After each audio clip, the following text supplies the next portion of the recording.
First things first, thank you so much for coming down, Dean. Thanks a million for inviting me. It's like I said, it's my first in-person podcast. It's a bit of a strange experience, not sitting in front of a Zoom meeting being recorded. We always find it so much better in person, to be fair. Mate, I wouldn't even do a podcast over Zoom. I don't feel like I get that inter-person like relatability. I can't like judge the expressions, and also like the whole experience is way better for me in person anyway. Yeah, I feel like you lose emotion if you're not in person. Yeah, for sure. Mate, first things first, I've just spotted it. You've got an Aura ring on. Yeah. We're part of the Aura gang. The Aura gang. I've had an Aura ring now. Geez, must be like 4 or 5 years. As soon as the second generation came out, where it was no longer a big knuckle duster, I was like, yeah, I'm gonna get an Aura ring. Yeah. How important do you think sleep is in general? Probably one of the most underrated sports performance hacks that you can take advantage of. A lot of people tend to disregard sleep in today's environment, even from like an entrepreneurial perspective. Turn around and saying, I'll sleep when I'm dead. And to be honest, this whole like 4 or 5 hours sleep, 20-hour work days, and then I'm going to sleep 4 or 5 hours. Eventually, it's going to catch up with you. Yeah. I'd rather sleep 7, 8 hours. 8, yeah. Quality sleep. Your brain functions optimized. You work so much better. I mean, if you do want to sort of operate in that capacity of like a 4-hour sort of sleep block, you're going to have to make up for those sleep cycles with naps and more, a sort of designed sleep routine or protocol to make up for that sleep deficit. Because there's no way you're going to be able to sustain running, quite serious businesses on 4 hours sleep without, being severely fueled by heavy stimulants. Also, I find if You actually bag on. I find if you have those 4 hours sleep as well, it's not just necessarily the 4 hours of sleep, it's the quality of that 4 hours. Because you could be sleeping 4 hours, but you could just be having like 4 hours of light sleep. That's exactly it. I mean, before I went to Supplement Needs, I was a chemical engineer, and I worked shifts, and that was where my interest in sleep really took off. I realized, shift work is technically almost like class 1, 2 carcinogen, that you're going way against what your body's designed to do naturally. And being able to understand how to optimize your sleep when you work in shift patterns like, 7 a.m. to 7 p.m. or 7 p.m. to 7 a.m. A lot of people fail to understand how to optimize their lifestyle to support that shift work, and that's where a lot of disease then comes from being a shift worker. So I started to realize that, say if I was doing night shifts, what you'd do is you'd work out how much sleep for the week you need. So in terms of your sleep cycles about 90 minutes in length, where you're going from deep to light sleep to REM sleep, and then you work out how many sleep cycles you need per week. And this was a really nice topic that was covered by Nick Littlehales, if you ever followed him, the sleep coach. I think I've seen him online a little bit on Instagram. Yeah. He was like the sleep coach for top, professional football teams and professional sporting teams as well. And he basically teaches that, you've got an optimal number of sleep cycles you need per week. So how many is the optimum level? So if we break down a sleep cycle to say 90 minutes, on average, your 7.5 hours sleep is 5 sleep cycles. And if you multiply that by 7, then you've got your 35 sleep cycles. So the way he views it is, say on one night you only got 6 hours sleep, so you missed a sleep cycle. You could either make up for that 90 minutes with a nap during the day, or add, another 90 minutes to another night's sleep to try and make up.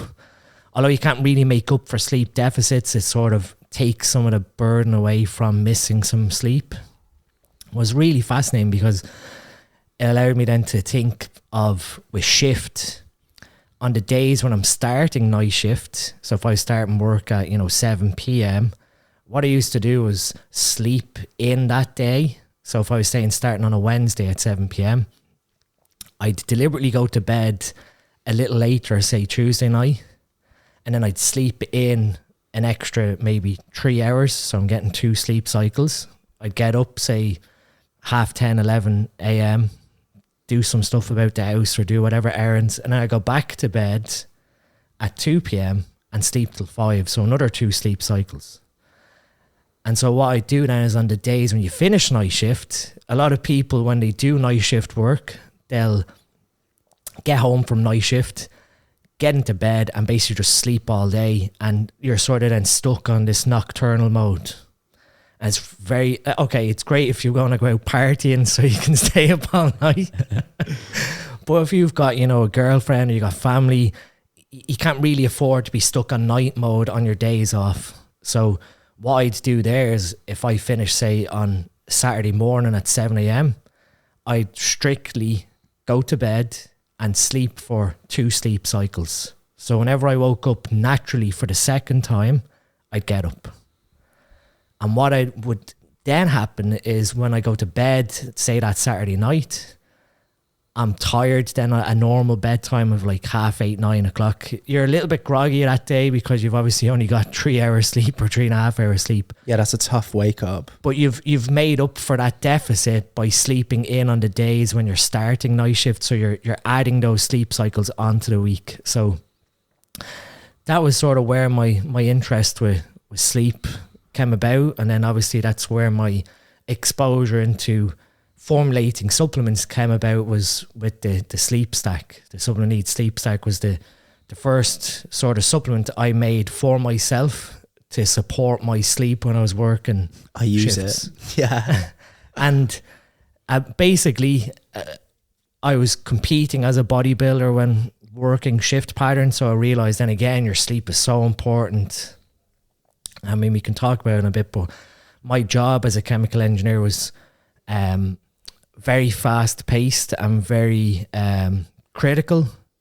I was like the lead shift engineer for my area, and I was in charge of 74 machines that ran at a capacity of about 2.5 million euro per hour each machine. Wow, that's efficient. So when one machine broke, obviously I was the engineer. When one machine broke, you're losing hundreds of thousands every couple of minutes. Pressure's on to get it fixed. So the pressure's on it. I had to watch these 74 machines like a hawk. And then I had a team of technicians who, you know, worked under me to fix the problem. So I'd identify what the problem is and they'd go and investigate and fix it. So, you know, you can imagine if you're doing night shifts like that, you can't afford to turn and, you know, make excuses that I didn't get enough sleep, or, you know, you're cognitively impaired because you didn't sleep efficiently. So that was, you know, when I looked into how we sleep, how we fall asleep and stay asleep, that was when I started to see all the, you know, the ingredients to what became the sleep stack. Your cortisol levels at that point must have been through the roof. And that's why, again, one of the other supplements I made with Supplement Needs was the AM priming stack, which is like an adaptogen stack. I've got that as well. That adaptogen stack was actually what I used personally, you know, every morning before going on shift. And, you know, a lot of times guys would be like looking at me going, how come you're so chilled with, like, say 6 machines broke one after the other? I'm like, it's okay. Just take one problem at a time, rather than having a complete meltdown. But those, like 5 adaptogens, taking them first thing in the morning before going in, or in the evening before going in, used to just set me on a level playing field. So you don't get overwhelmed, or you don't get aggressive when things start going wrong. It's so interesting, obviously, like how you've been able to dissect things simultaneously to work in, and obviously the bodybuilding side of things as well. I'm super interested. Was it the work that made you look into this stuff in more detail, or were you already looking into it for the bodybuilding side of things? I'd say it's probably a mixture of the two. So the sort of sleep and stress related stuff would have all come about through like trying to support my professional life. And then the health optimization of obviously taking care of your heart, liver, kidneys, even your brain. That all came about from obviously bodybuilding. So a mixture of the two. And obviously I think that's probably like the scientist, or why, you know, I became an engineer after the PhD, was you have that curiosity, or that, I guess, that interest in solving problems. So that was, you know, I never planned on being an engineer, never planned on doing any of this sort of trajectory of where I am now. It was just probably all driven by curiosity, having a problem and then coming up with a solution to that problem. Yeah, and obviously, what a solution to come up with, right? I'm also interested. Someone I watch on YouTube a hell of a lot is Derek from More Plates, More Dates. What do you think of Derek? Derek's a really nice guy. We follow each other on social media. Oh, that's class. Yeah, Derek, Vigorous Steve, Leo, all those guys I've been very fortunate to have interactions with through online. So it's great that we have platforms like YouTube now where educational content and entertainment content are being mixed together. And that's something that Derek really, really does nicely. Yeah. It helps target the general, doesn't it, when you mix the educational with the entertainment? Yeah. Because if you're not truly into that sort of thing, you probably wouldn't watch it if it wasn't so entertaining. That's bang on, because I don't think that I would have got so heavily, well, as heavily as I am into it now without watching that sort of content. It was like the barrier to entry because of the entertainment purposes, which then led me to being more interested specifically about, I guess, performance enhancement and everything that comes with it. Yeah, 100%. How does, in terms of like the content that you produce, is there any way that you do it to make it more entertaining? I guess to be blunt or to be fully transparent, I think I'm one of these individuals in the industry where I'm either liked or I'm hated. And it's because of how, as my wife and Lee puts it, I'm very blunt sometimes. I love that though, like just like and to the point. I go straight to the point. The thing is, in the world of entertainment at the moment, it's probably the best way to be. Also, because like supplements and performance enhancement is such a nuanced topic, like it's quite taboo. So like being straight to the point with it, this will do this, this and this, which could result in this, is kind of like what you require. Exactly. And I think my sort of black and white view of being that way sort of upsets some people. Like I try, you know, I have a level of sarcasm to some things where I'll take the mickey out of, like, you know, one thing that sort of has arisen in bodybuilding and even like health optimization is like taking blood pressure medication just in case you have issues with blood pressure, which to me, like my background's in drug design, just doesn't make sense. Take medications for what they were designed for if you need them. And basically then my sort of spin on it was, you know, let's all start taking heroin then to stop trend cough, because heroin is a cough suppressant, you know? And, you know, like that's the level of sarcasm, was being blunt, that, you know, take medicines for what they were designed for initially. You know, no issue. If you need to take the medicine, by all means do it. But this sort of trend that has became very popular in the last, say, 4 or 5 years of like, you need to take this list of medication if you're taking steroids or whatever, just is completely wrong. And you have people taking stuff that they probably don't need to take or shouldn't be taking. And with it, then you start to see, obviously, there's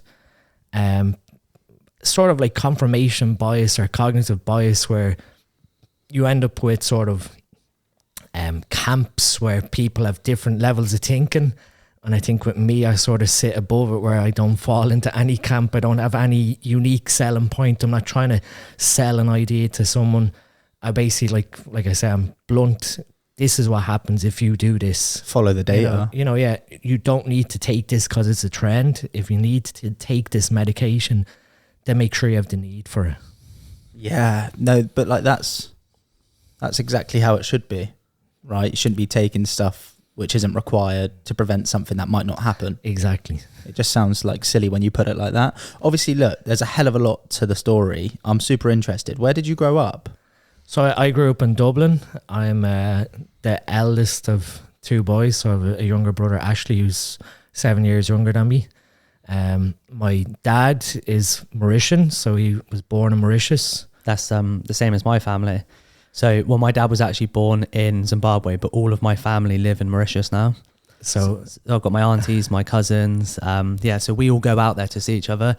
You're going out there soon, aren't you? Yeah, I'm going out there in a couple of months. That's really interesting. I've only been to Mauritius once, because obviously with the travel that's involved and then the time, you really, if you're going to go to Mauritius, you want at least 2.5, 3 weeks out Easily a couple of weeks. Yeah, and if you're optimizing your sleep to that level, I can imagine the time for that is like, it's a bit of a punt, isn't it? So how did your dad actually end up over in the UK? So my grandfather, my dad's dad, he enlisted into the British Army, moved over to the UK, and then the whole family just emigrated then from Mauritius over. So my dad's from Curepip in Mauritius, which is like the mountains. And if you go over there in their sort of winter time, it's literally like here, freezing cold, raining. And like I when we went, this was now nearly like 15 years ago when I was 18, you could drive like 10 minutes out of Curepip down into like Flick on Flack or one of the like beach areas to either the sort of west coast, and within 10 minutes you're in like 26 degrees sunshine with not a cloud in the sky. It's crazy, isn't it? It is crazy. And as soon as you drive up in this mountainous region where my dad's from, it's just freezing cold, windy, rain. Harsh. What do you think of the people from Mauritius? Because I always find their certain type of lifestyle is completely different to here, and their culture is different. They're so much more chilled, relaxed. Definitely. Yeah. So my cousins obviously they lived out there, and a few live in Australia now and whatnot. But I mean, you've met them, haven't you, Jack? They're completely different. Like he's doing spearfishing now, isn't he? Yeah. Just a random hobby. Isn't that a random hobby? But there's so many things to life out there that really, really don't matter. That matter so much here. Yeah. It's completely. I mean, it's probably completely different now. Yeah, more modernized even when I was there 15 years ago. Well, what I find as well there is that there's almost like a line in the country where you have really modern, and then you can almost cross the road. Yeah, to put it bluntly, it's a bit of a shithole. I mean, when we went, like, I didn't have any expectations of what to think of the country. Obviously, I'd seen all the beautiful pictures and everything like that from my grandparents' house. And then when you actually experience it back then, obviously, with even like 15 years progression now, it was a modern country. You know, to my, view, having no expectations of what this island was going to be like. It was parts of it were very, very modern, beyond my expectation. You find that a lot more with these rural countries because obviously travel so much. It's a lot easier to travel nowadays. So you've got countries like Mauritius or just countries throughout Asia where you find that there's so many modern places within that country. Little pockets of modern areas that everybody travels to. And then there's other pockets that are super rural and obviously not as nice as that. But I'm just interested as well. You mentioned earlier about your brothers and whatnot. What sort of relationship did you have with your brothers and your family back then? Very good. Well, like any sort of not sibling rivalry, but obviously being the older brother, there was clashes at times. But big brother syndrome. Yes, I had it. I used to play FIFA against my brother, and if he beat me, I'd throw the remote control at his head. Yeah, my my brother's always very quick to bring that up about like blaming him for playing video games for losing or that. But yeah, no, my brother actually. So growing up, I was very like heavily involved with soccer, Gaelic football, hurling, and I done karate to an extent up until I was 12 on like the Irish national team, and I left martial arts when I went into high school or secondary school. I continued playing soccer, Gaelic football, and hurling, which is like the Irish sport with the sticks and the sliotar. What's Gaelic football? I've never heard of that. So Gaelic football would be like a mixture of rugby mixed with soccer, basically. Yes, yeah, So- that's the perfect description. You can basically run with the ball in your hand, but for every 3 steps, you either have to solo the ball, so it's either kick the ball back into your hand or bounce it. So like 3 steps, kick into your hand, 3 steps, bounce, 3 steps, kick into your hand. And that's the rule. So if you take any more than 3 steps out doing a solo or a bounce, you get obviously penalised and the other team gets a free kick. Very fast paced. I was a goalkeeper for soccer and Gaelic football. Basically, Gaelic football, when you're a goalkeeper, you you kick the ball out of your hand. So basically someone's shooting at you like as if they're a goalkeeper in soccer. So you've got a ball coming at you like whatever, 30, 40 miles an hour. So it's a lot more fast paced than soccer, and obviously a lot rougher. When you sort of go between the two sports, being a goalie in soccer is a lot easier than being a goalie in They're soft. The goalies in soccer are soft. in Gaelic football. So that was sort of what I was really involved up until I went to university. What were you like as a sort of, you know, as a child, like as you were, you know, playing all these sports and, you know? Yeah, I guess I was sort of a child that had very strong intelligence that my parents heavily, you know, really encouraged. And they saw this from an early age. And it's strange because like we don't have like an academic background. My mom's brother, Mark, my uncle, would have been sort of maybe my role model when I was younger, and he was doing a degree in science. So obviously being exposed to him at my nanny's house and growing up around him sort of maybe influenced my interest into science. And then obviously they were all very successful football players, my like 2 or 3 of my uncles. So I guess that again sort of influenced my take on getting involved in sports. And then when we went into high school, I was sort of, you know, you've almost got like maybe that jock personality where you're intelligent, but you're pretty much on every sports team in the school. Chad vibes.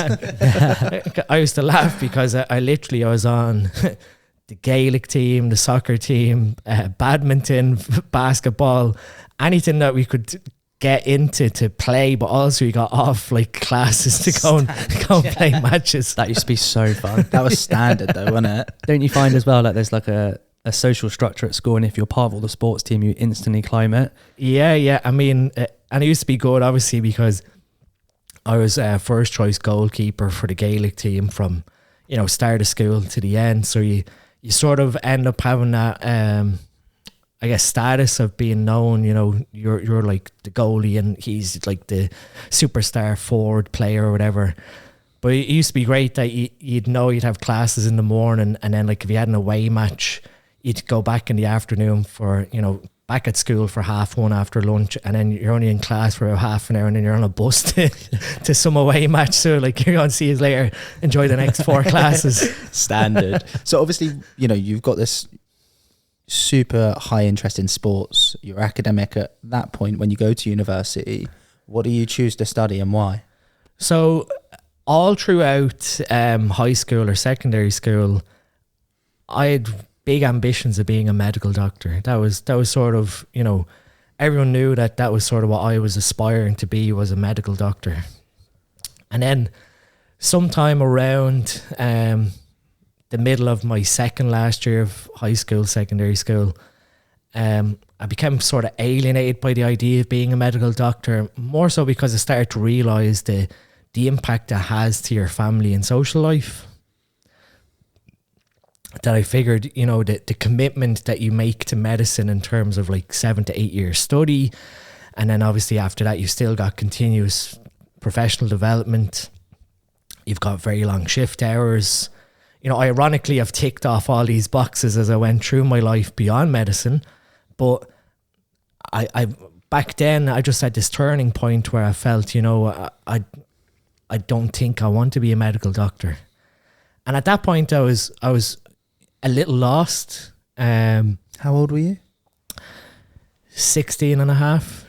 So going into my last year of secondary school, I was 17. So I started university just after turning like 17 and a half. So I was quite young going to university. But I had a big interest in music also. And then I started to look at the possibility of doing music after school. And quite bluntly, my mum turned around to me and said, "Don't be stupid." Really? What sort of music were you into? Everything. I'd been playing guitar and bass guitar from the age of like 11, 12. So I was quite a very technical and proficient musician.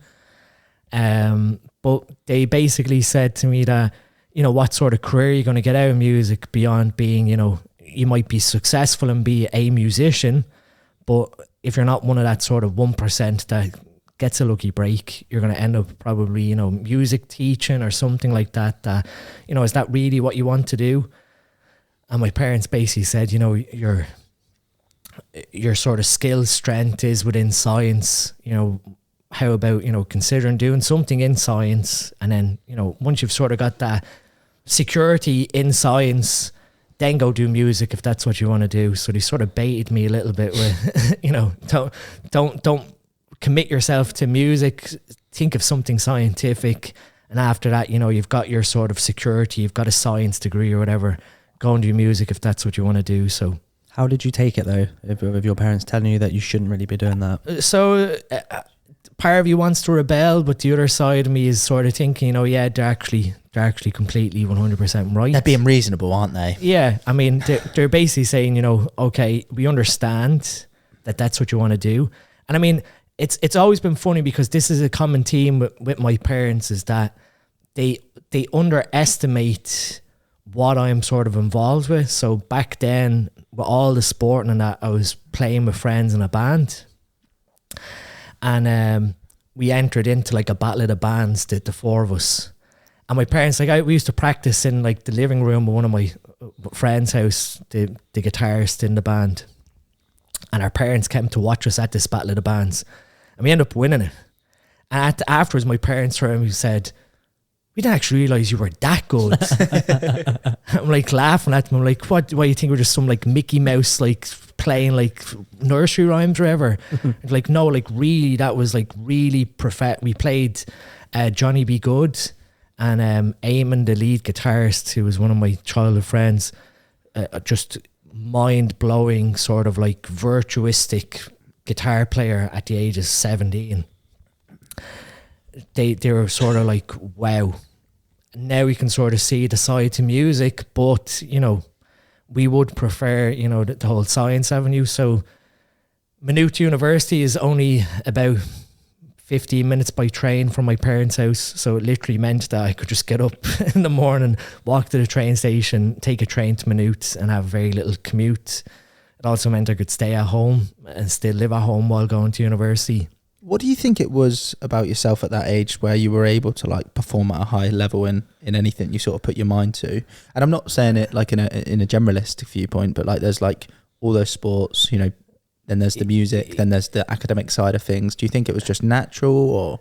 I think there's a level probably that if something very highly interests me, then there's sort of this strive to immerse yourself into it. Not probably. Like my brother definitely has sort of, I wouldn't say ADHD, but very, you know, obsessive compulsive, that when my brother gets interested in something, it's like all in.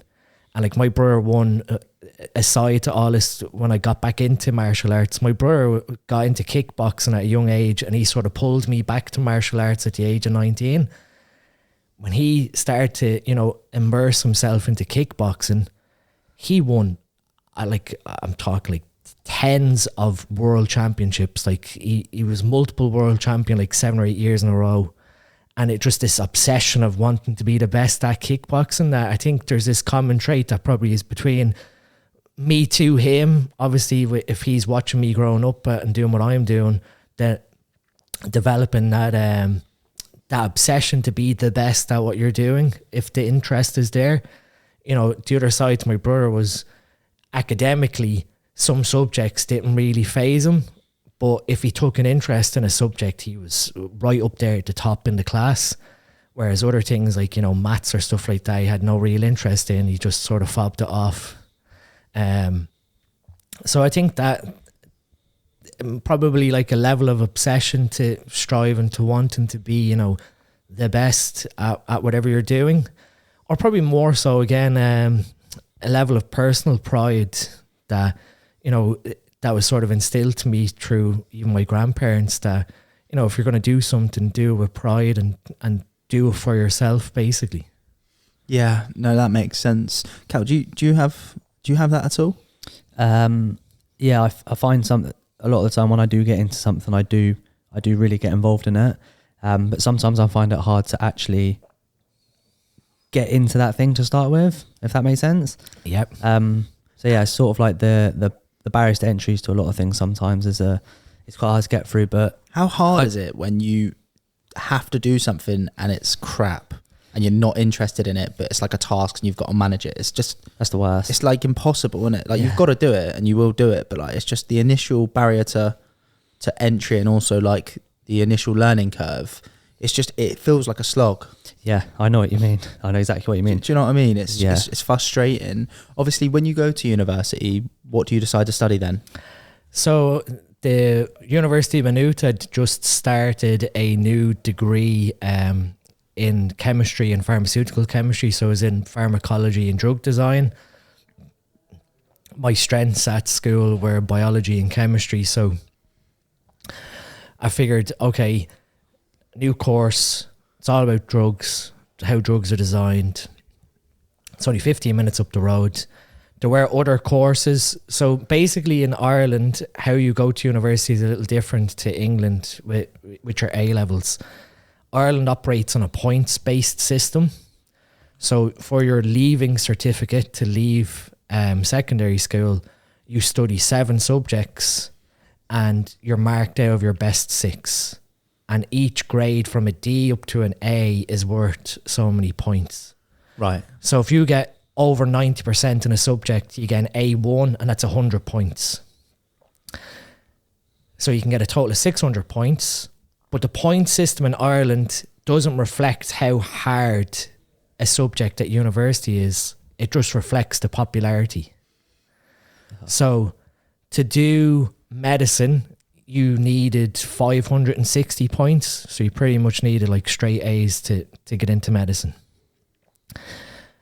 But you could have something like astrophysics or, you know, nuclear physics, and you might only need 300 points to get in because no one's applying to the course. So the popularity of a course is dictated by the points and not by the level of difficulty to study it. So you find then that, you know, a lot of people who might be very talented at chemistry, biology and maths, but very poor at English, French, you know, geography or whatever the other subjects to make up the 600, might not get into medicine because they're not getting the points to get in at 560, but they've got the relevant skills and subject skills to be a doctor. So that point system is a little flawed in that the course is reflected on popularity rather than actually, you know, have you got the skill set? Whereas, you know, for A-levels, to do medicine, you have to study like your 3 science subjects and pass them with A's, and then you get accepted. Which makes more sense.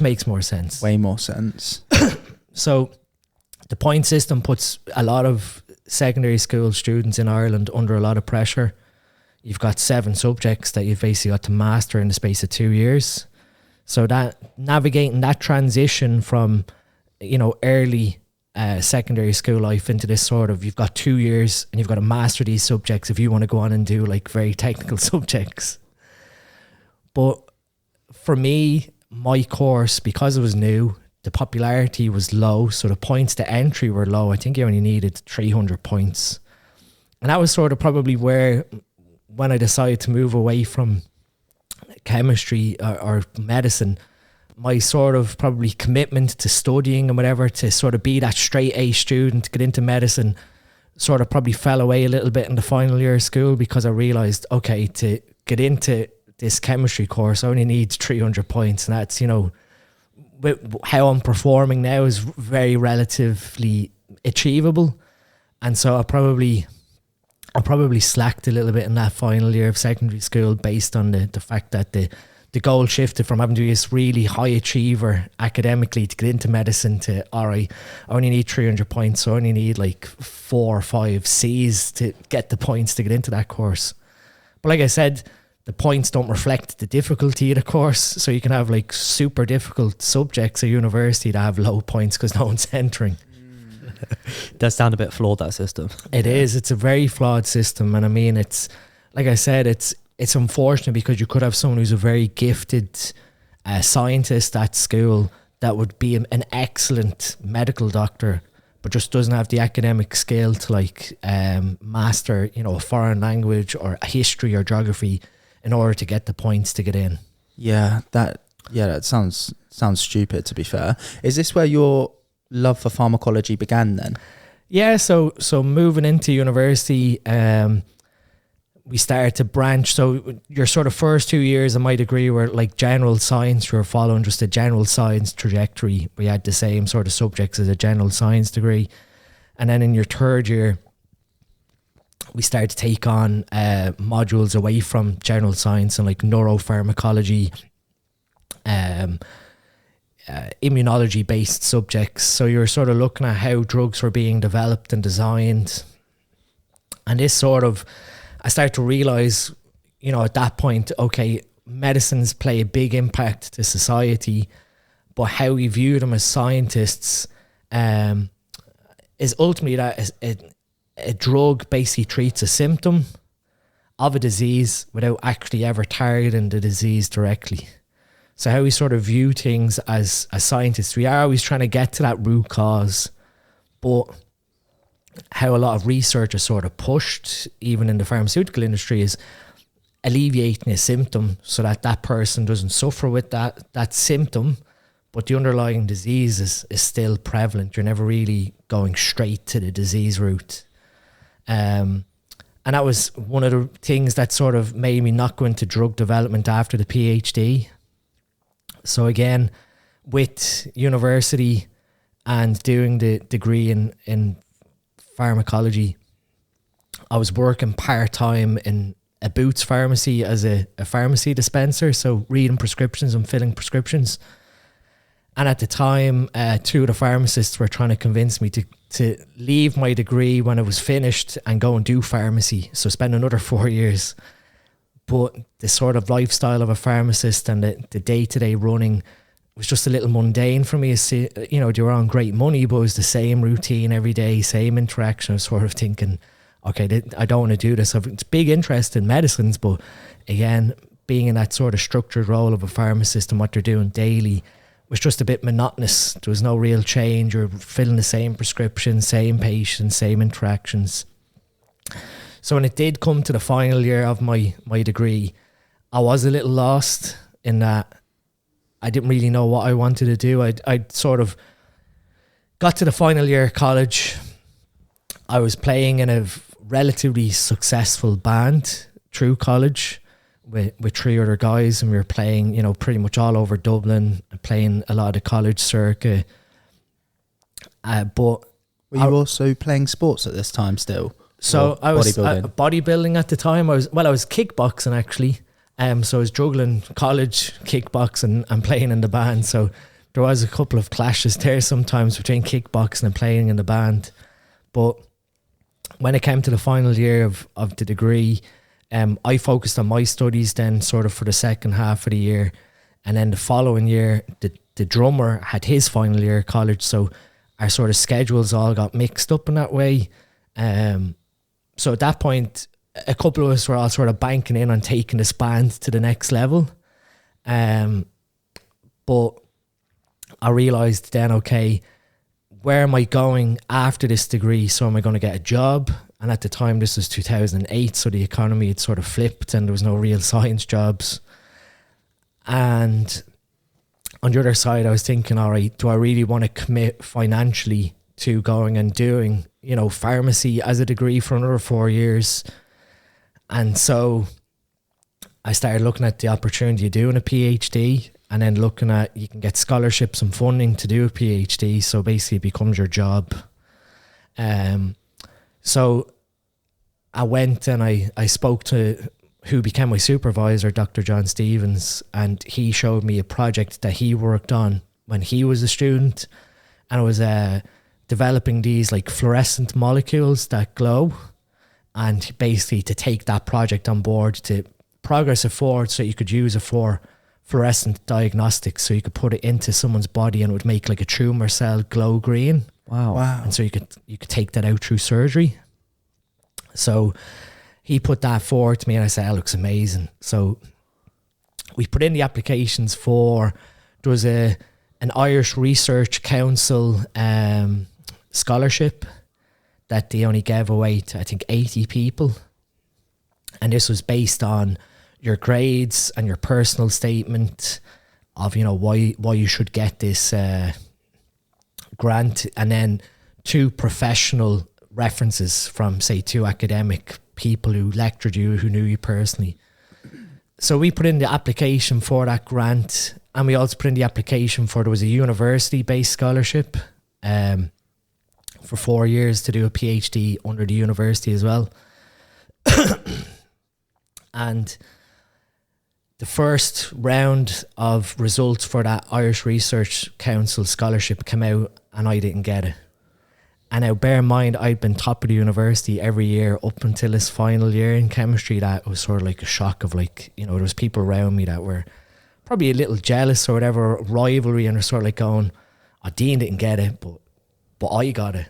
And so sort of like, I remember when those results came out, that was the start of April, and our final exams were going to be like the middle of May. And I remember thinking, you know what? There's a second round after our results come out from our finals. Now there's only like 25 or 30 places that get awarded in the second round. But you know what? You've rubbed me the wrong way, and I'm gonna make you all sorry for basically thinking that you're sort of above me. And so pretty much from that point on till my finals, I stopped training. I spent like 12, 13 hours in the library, reading extra books, making extra notes, learning all the exam questions inside out. And then long behold, when our results come out, I came top of the university. Number one for the final year. Love it. And literally, like, going around, like, I got 790 out of 1,000. It was basically like holy SHIT. Yeah. Like, a first class honours is 70 out of 100 or 700 out of 1,000. So basically, I like overshot this first class honours point. And I remember thinking to myself, right, so I'm now top of the university this second round. We changed one of my academic references to another lecturer, because we felt when we looked at how my results broke down on the initial application, it was the references that let me down. It wasn't actually, I'd gotten like a good reference, but this particular lecturer was giving references for everyone. So she was, you know, being very, I guess, level based on what she was saying about each individual applicant. Whereas I went to another lecturer and he literally like wrote the stars about me. And so when the second round came out and I got that, it was actually sort of bittersweet, because at that point I was awarded the university scholarship, which was 4 years, and this Irish Research Council scholarship, which was 3 years. So all the other guys that sort of thought, you know, oh, we're after getting this 3-year scholarship, after 3 years, they'd have to pay for their final year of their PhD if it was going to go into a fourth year. My fourth year was going to be covered underneath the university scholarship. So in hindsight, it was actually beautiful, because when it came to my fourth year, the university paid whatever the 6,000 to 7,000 euro fee, whatever it is for your academic year. And they gave me, you know, remuneration of like a salary part of the scholarship. So when we came to the fourth year, like the other guys that had gotten the first round had to save up to be able to pay for the fourth year, and then had to, you know, either work part-time or make sure they saved some money to survive that fourth year. It's amazing what a chip on your shoulder can do, isn't it? When it comes to me, when something like that happens, I'm the wrong person to get. Yeah. Also, not only a chip on your shoulder, but going all in on something. Yeah. Like you mentioned, you quit all your sports. Literally. Focus. I mean, by the time the end of my exams were done, my like sort of athletic physique, sort of, you know, physique, my sort of six pack or whatever was completely gone. Because I remember my brother saying to me after the exams, and it was summertime. I mean, I was only 21. And he's like looking at me, and obviously I'd stopped kickboxing and all that to focus on studying. And he just looked at me and went, man, you've let yourself go so bad. As a horrible line. You're like looking at yourself like, oh my God. So needless to say, I spent that summer then dieting and training again up until I went back and done a PhD. But having that sort of like, you know, I guess when that pressure is put on you, you know, you're either going to fold or you're going to really step up. And for me, that was, you know, a turning point where I started to realize, you know, when I put my mind to something, you can achieve it. But it's about, again, having that overall goal of, you know, I'm going to be top university, but how are you going to get there? And you sort of break it down. Okay, I need to get this grade in this subject, and I need to, you know, have read these extra books to get this little bit of extra knowledge for that exam. So when you go into that exam, you're getting sort of the extra hidden marks that people don't know about by giving the lecturer a little more information to show that you've sort of read on the topic. Little loopholes. Mindset over everything. Do you know what I mean? Just the depth of knowledge that you've obtained there is just will allow for you to like propel past everyone else just through looking through the additional books, looking through everything else that's required, all the resources to hand. That's exactly it. I started to realise, you know, this is a game pretty much, and it's how are you going to win the game? Life's a game, isn't it? It's player versus player. Do you know what I mean? Yeah. It actually is. Now, I mean, like, even when it comes to, sometimes I sort of criticise exams because I'm now, I got my degree in 2008. So we're like, 14 years since I finished my degree. I've forgotten probably quite a lot of what I learned at university. Because I haven't used some of the chemistry side of things. That's not to say I can't relearn it quickly, but I used to sort of boss exams based on photographic memory. I could cram, you know, for 2 days before an exam, memorize everything photographically, go in and just boss through a question or through a math problem or a chemistry problem because I've sort of learned the solution in my head, and then, you know, 2 weeks later forget half of it. That's like a superpower when you're at school, when you're doing exams, having photographic memory. But then you start to realise that exams are sort of a test of how much can you remember. There is a level of what I find interesting is you can learn stuff like that off by heart. You can go in and ream it all off onto a piece of paper, and then you'll forget about it because there's no application to it beyond that exam. What's really cool about when you're doing your sort of PhD is that you do your research, you write your thesis, you write all your results of what you've done and what you set out to achieve. And then you're put in a room with like 2 experts, and they literally grill you for 5-6 hours on that subject. So you can't wing a PhD in that, you know, your PhD is designed for whatever subject. So for me, fluorescent molecules and fluorescence and whatever else.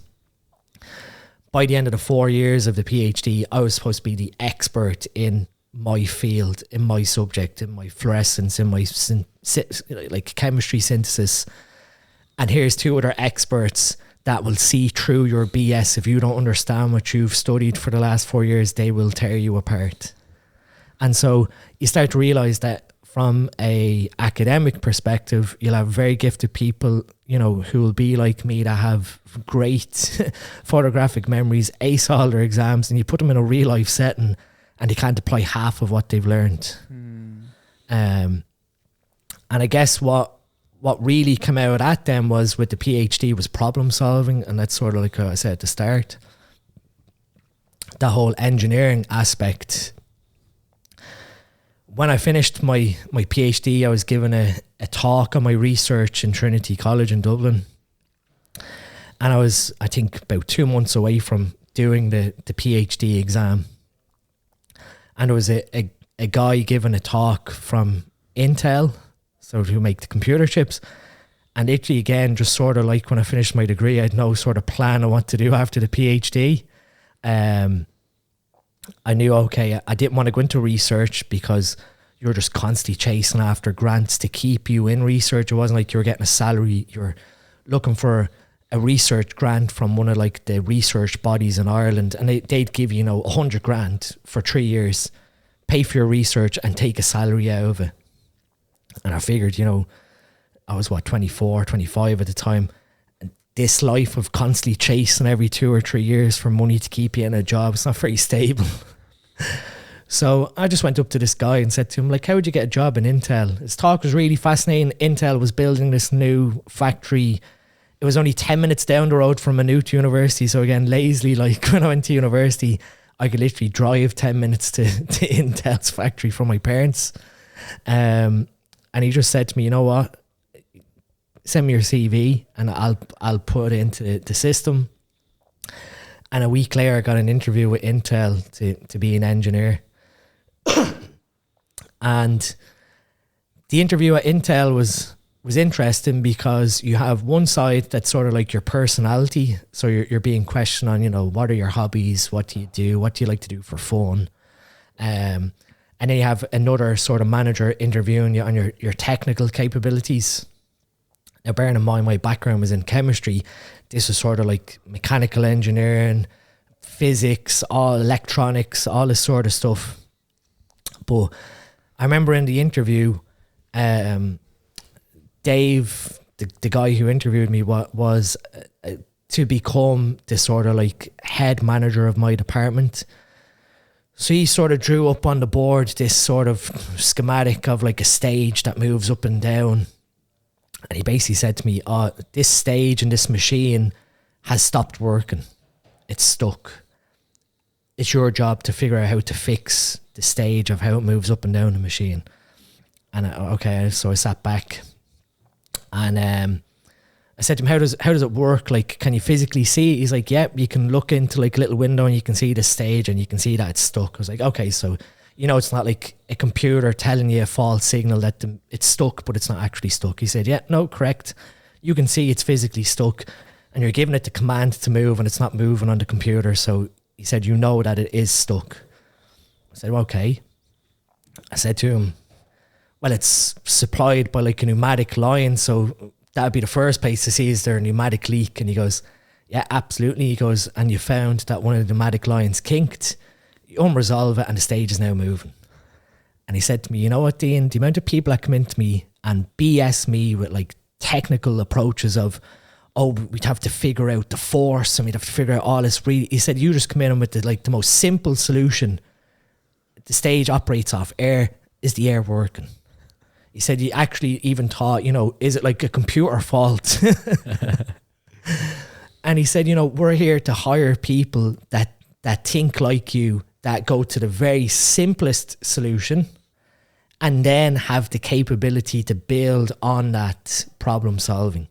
And that was a big thing in Intel, was model-based problem solving. When you had a problem, you defined what the problem was, your problem statement, and then you built models on, could it be this, could it be that? And then you sort of eliminate all the sort of models that feed into your problem until you actually find the one that, all right, so this is the actual system that's at fault. This is where we focus on. Which is the logical approach. Yeah, and he said, like, that's why we hire people. Like, they had a big recruitment drive to bring PhDs into Intel. But again, they had to have this sort of capable skill set of problem solving. Doesn't matter how technical or how brilliant you understand the fundamentals or the theory of science.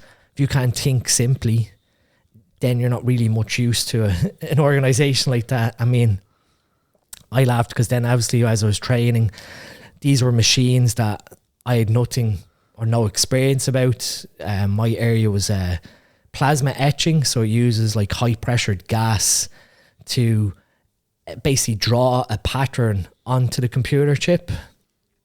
So plasma is like the fourth state of matter. You've got solid, liquid, gas, and then plasma is a mixture between gas and ions, single atoms. So when I started to learn about these machines, one of the things that is part of the machine is a microwave. In order to create the plasma, you give the sort of chamber microwave energy. But sometimes the microwaves can bounce back out of the sort of reaction chamber and could damage your microwave machine.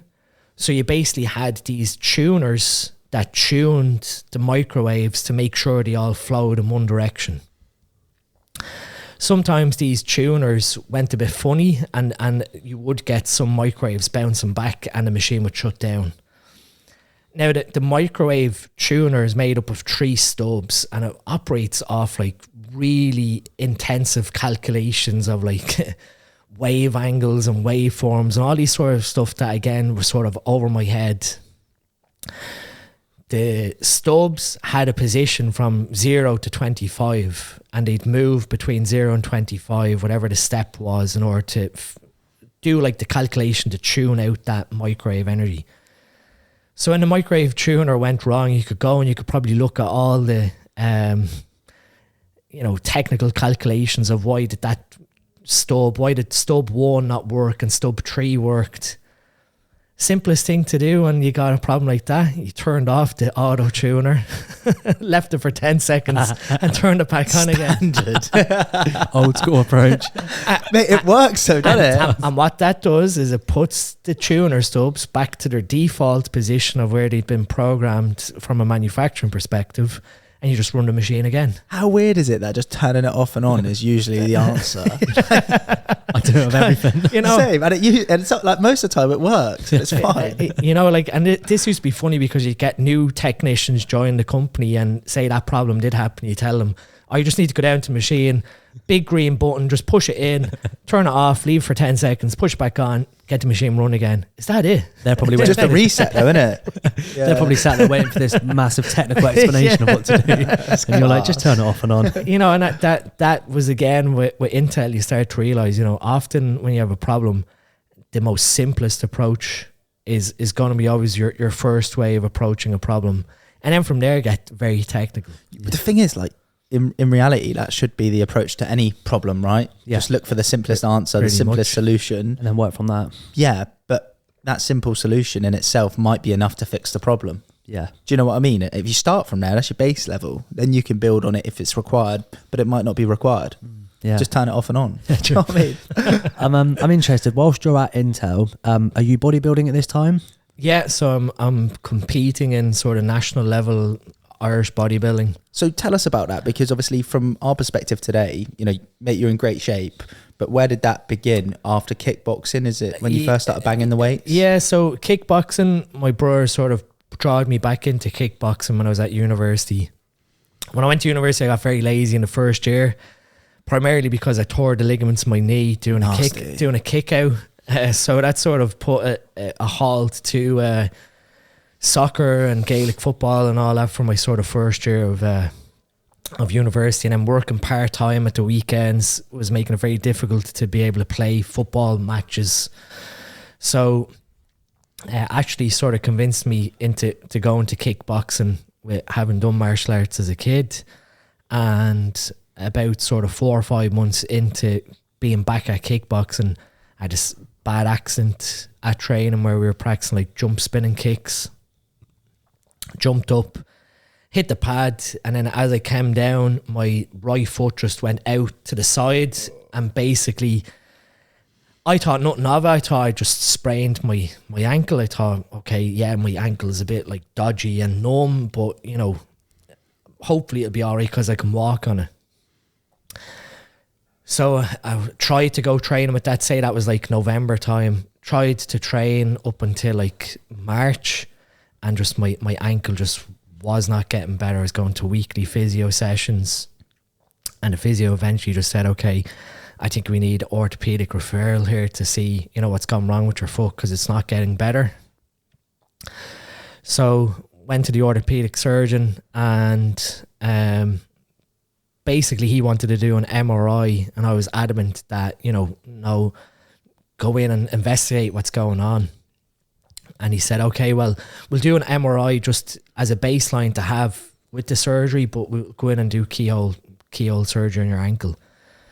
And basically, when he brought me in after the surgery, he said to me, you know what, your sort of gut instinct to tell me to go into your ankle was correct, because he put up the MRI and he said, your MRI showed nothing other than like a small little hairline fracture up your tibia bone. And then he took out these pictures of the scope, and there's just like bits of bone and everything, cartilage like that were floating in my ankle. He said, your ankle was a complete mess. So basically the tibia and the ankle bone had clashed off one another when my leg hit the ground. And so he went in and he cleaned out all the like broken cartilage, broken bone. But I remember afterwards he said to me, you know, you're never going to do high impact sports like football, martial arts, all that sort of stuff. And I'm sort of thinking back to like the PhD. Okay, you've told me that I can't do something. I'm going to prove you wrong. And I remember the rehab of that was just horrendous. The physiotherapist had to like manually move the bone backwards and forwards. Like he'd kneel on my foot to try and free up the bone so that the actual flexibility in the ankle came back. I basically had to learn how to walk again. So walk properly, like heel toe. Then from walking, learning to jog, learning to sprint, learning to then, you know, one day you just like go and kick that punching bag. There was like a gym in the physiotherapy clinic. And at that point, the physiotherapist said, you know, you're pretty much clear. You can go back to kickboxing. But he said, I don't know how long your ankle's going to have that longevity. You have function to it, but there may be, you know, long-term longevity. It might not be wisest to be like kicking people all the time. And so I went back to kickboxing. And then in 2010, went to the World Championships and won it. Oh, wow. Fucking hell, I didn't expect that. Yeah. That's a bit of a curveball. Yeah, won the under 80 kilo semi-contact WKC kickboxing. Oh, that's class. World Championship. That must have been a great feeling, especially considering that you've been through all that rehabilitation. Yeah, it was amazing. And like part and parcel of it was, you know, down to my brother as well. So my brother's inspiration, my brother, you know, making sure that I was training properly. And you know, at the time, what was it, 2010? So I was 23 and he was 13, 14. So it was, it was amazing, you know, and we shared a lot of those memories up until that point. But after that World Championships, I was training for a bit and then the PhD started to pick up. And then part of the PhD was in Galway, which is on the west coast of Ireland. So University of Galway. And it came to a point where I'd have to research in Galway for a few months. So I remember that summer 2011, having to move to Galway and basically realising, okay, well, I can't really kickbox. There's no kickboxing sort of things around Galway. The closest place was like Sligo, and that was like an hour commute. I was like, okay, can't really kickbox. I was sort of happy with the World Championships the year before, and then I thought, you know what, I'm in relatively good condition here, good diet, train the gym, I'm liking bodybuilding. So I just set the target of doing like a natural bodybuilding show while I'm in Galway, because I figured, okay, I can go to the gym, I can eat healthy, I can get in condition. Let's give natural bodybuilding a shot. So why was it natural at that point? Why didn't you want to go down the PD? So this was just my first exposure to bodybuilding, as to speak. I coached myself to that show, and basically it was just not even naivety, but just, you know, there's natural bodybuilding and there's also, you know, enhanced bodybuilding. That's sort of my knowledge back then, and I knew from obviously through my degree certain levels of pharmacology. So basically just thought, okay, let's enter something that's tested, because I haven't touched anything. Let's just see what happens there. And basically after I competed, it sort of became addictive. Sort of, you know, okay, that was fun. What's addictive about it? It's very hard to describe, but like I tell anyone that asks about doing a bodybuilding show, and I warn them, like if they're first timers, and I say to them, you know, when you get up on stage, you've done all this dieting preparation, I guarantee you when you get off that stage, regardless of where you place, you'll want to compete again. And a lot of the times they come back and go, man, that was such a rush. And, you know, a lot of people, you know, would even question or criticize, like, why are you doing body? I remember someone asked me last year when I was getting ready to compete, you know, why are you spending like 20 weeks dieting for like 5 or 6 minutes on stage? I'm like, that is a really good question. To be, you know, I guess subjectively criticized or judged on your physique versus who else is beside you. That, you know, it's a very harsh sport, if you want to say it's a sport, because at least in kickboxing, you either win or you lose. Same with soccer, you either score more goals in your team or you don't. In bodybuilding, it's really subjective, that your physique could be amazing, but the judges just don't feel that it fits the criteria. And so you find that you're not appropriately rewarded for that, and it can really mess with people's heads that, you know, I've done all this dieting and I never came first, and, you know, what's the point? And it can be very harsh psychologically if you don't understand sort of the game of bodybuilding. But if you can, and you can view bodybuilding as a sport of self-progression, of continuously improving yourself, and then every time you diet and you train and whatever, that you are continuously improving as your own athlete, that in itself is a much bigger reward than coming first. The problem there is, though, the risks that are involved then with when you move into enhanced bodybuilding, and the risks for long-term longevity, all for the sake of, you know, winning a plastic trophy or whatever. It really becomes then, you really have to sit back and then realize, you know, is this really worth it long term? And then, you know, the harsh reality is that a lot of amateurs will never really progress to anything spectacular. But the risks they're willing to take is phenomenal. And those risks, you know, might not catch up with you in your mid-20s, early 30s, but if you're going to keep doing these practices into your mid-30s, late 30s, and then sort of stop bodybuilding when you're in your 40s, that damage adds up over time. So really, you know, you have to have a harsh realization to yourself that, you know, am I good enough to progress here? Yes, it's fantastic that you're using this sport as a means of self-progression, but if you're continuously, you know, not placing top level, you have to eventually come to the realization that maybe bodybuilding isn't for you. So how did you get on in that natural competition?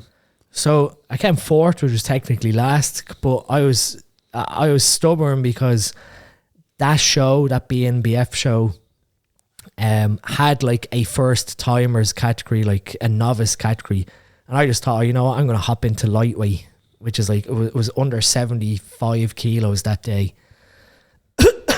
And obviously that was me competing against 3 other guys that had probably done more shows in the space of like 5 years than myself. So obviously coming fourth or last, I wasn't discouraged. I was, you know, felt a little deflated, because it's sort of, you sort of look at yourself and think, okay, yeah, I was relatively good there.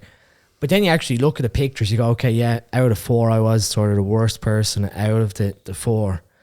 But that sort of then gave, you know, a learning curve of, you know, this is how a prep should go.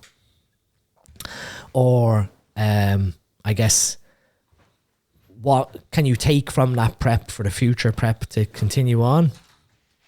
But definitely it sparked my interest then in competitive bodybuilding, because I ended up competing then from 2011 up until 2017 when I stopped with my wife. Oh, so you just, every single year you did a new comp? Yeah, 2011, 2012, 2013, pretty much went all the way up until 2017. So were they all natural competitions, or did you enter into the enhanced category? Moved into enhanced shows. And so, you know, with that, then you start to see you're in a completely different minefield. What was the awareness like about the enhanced shows back then? Because now there's a massive interest, and also there's huge awareness about it now. So I would imagine you're a lot better equipped now, but I suppose maybe like 5, 6, 7 years ago the awareness wasn't there. Yeah, so I was lucky, obviously, because of I had, you know, that level of curiosity that I've been speaking about.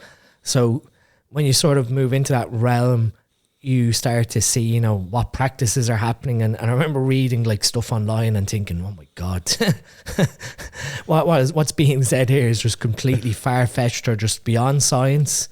So I sort of, you know, stayed to myself. I took care of my health. And when I ended up meeting my wife, Morgan, she was a bikini competitor. And she basically just said to me, you know, you've got far too much knowledge to sort of keep it to yourself. You know, you really need to start speaking out on social media and stuff like that, and really, you know, push yourself out there because you can save people's lives, basically. And that was sort of then when I started to get, you know, quite active on social media around 2017. Started speaking on Trained by JP's forum and start to, you know, just, you know, show little things like what we say about that bluntness of, you know, what you're doing is absolutely nuts. You know, why are you basically doing what you're doing? And then a lot of times people are sort of like, actually, I don't know why I'm doing that. And you're like, well, maybe you should do this protocol or take this for your health. Start to bring a big awareness to, you know, are you getting your bloods done? Are you using your blood work to show what's happening in your body? Are you, you know, tracking these things that, you know, when you turn 40 and you die of a heart attack, that's not like a sudden health issue, that you can prevent a lot of these health problems. And so that was sort of from 2017 onwards to probably last year. I took a break from competitive bodybuilding to focus. We got married in 2018 and then we had our first son in 2019. And during that point, after my last show in 2017 with Morgan retired at that point. She'd had enough of competing. Great fun. It must take a mental toll though, competing in so many competitions. Definitely. And I mean, Morgan's mental resiliency that year, like I'll never forget that last year, 2017, because she was working as like the area manager of Subway in our area.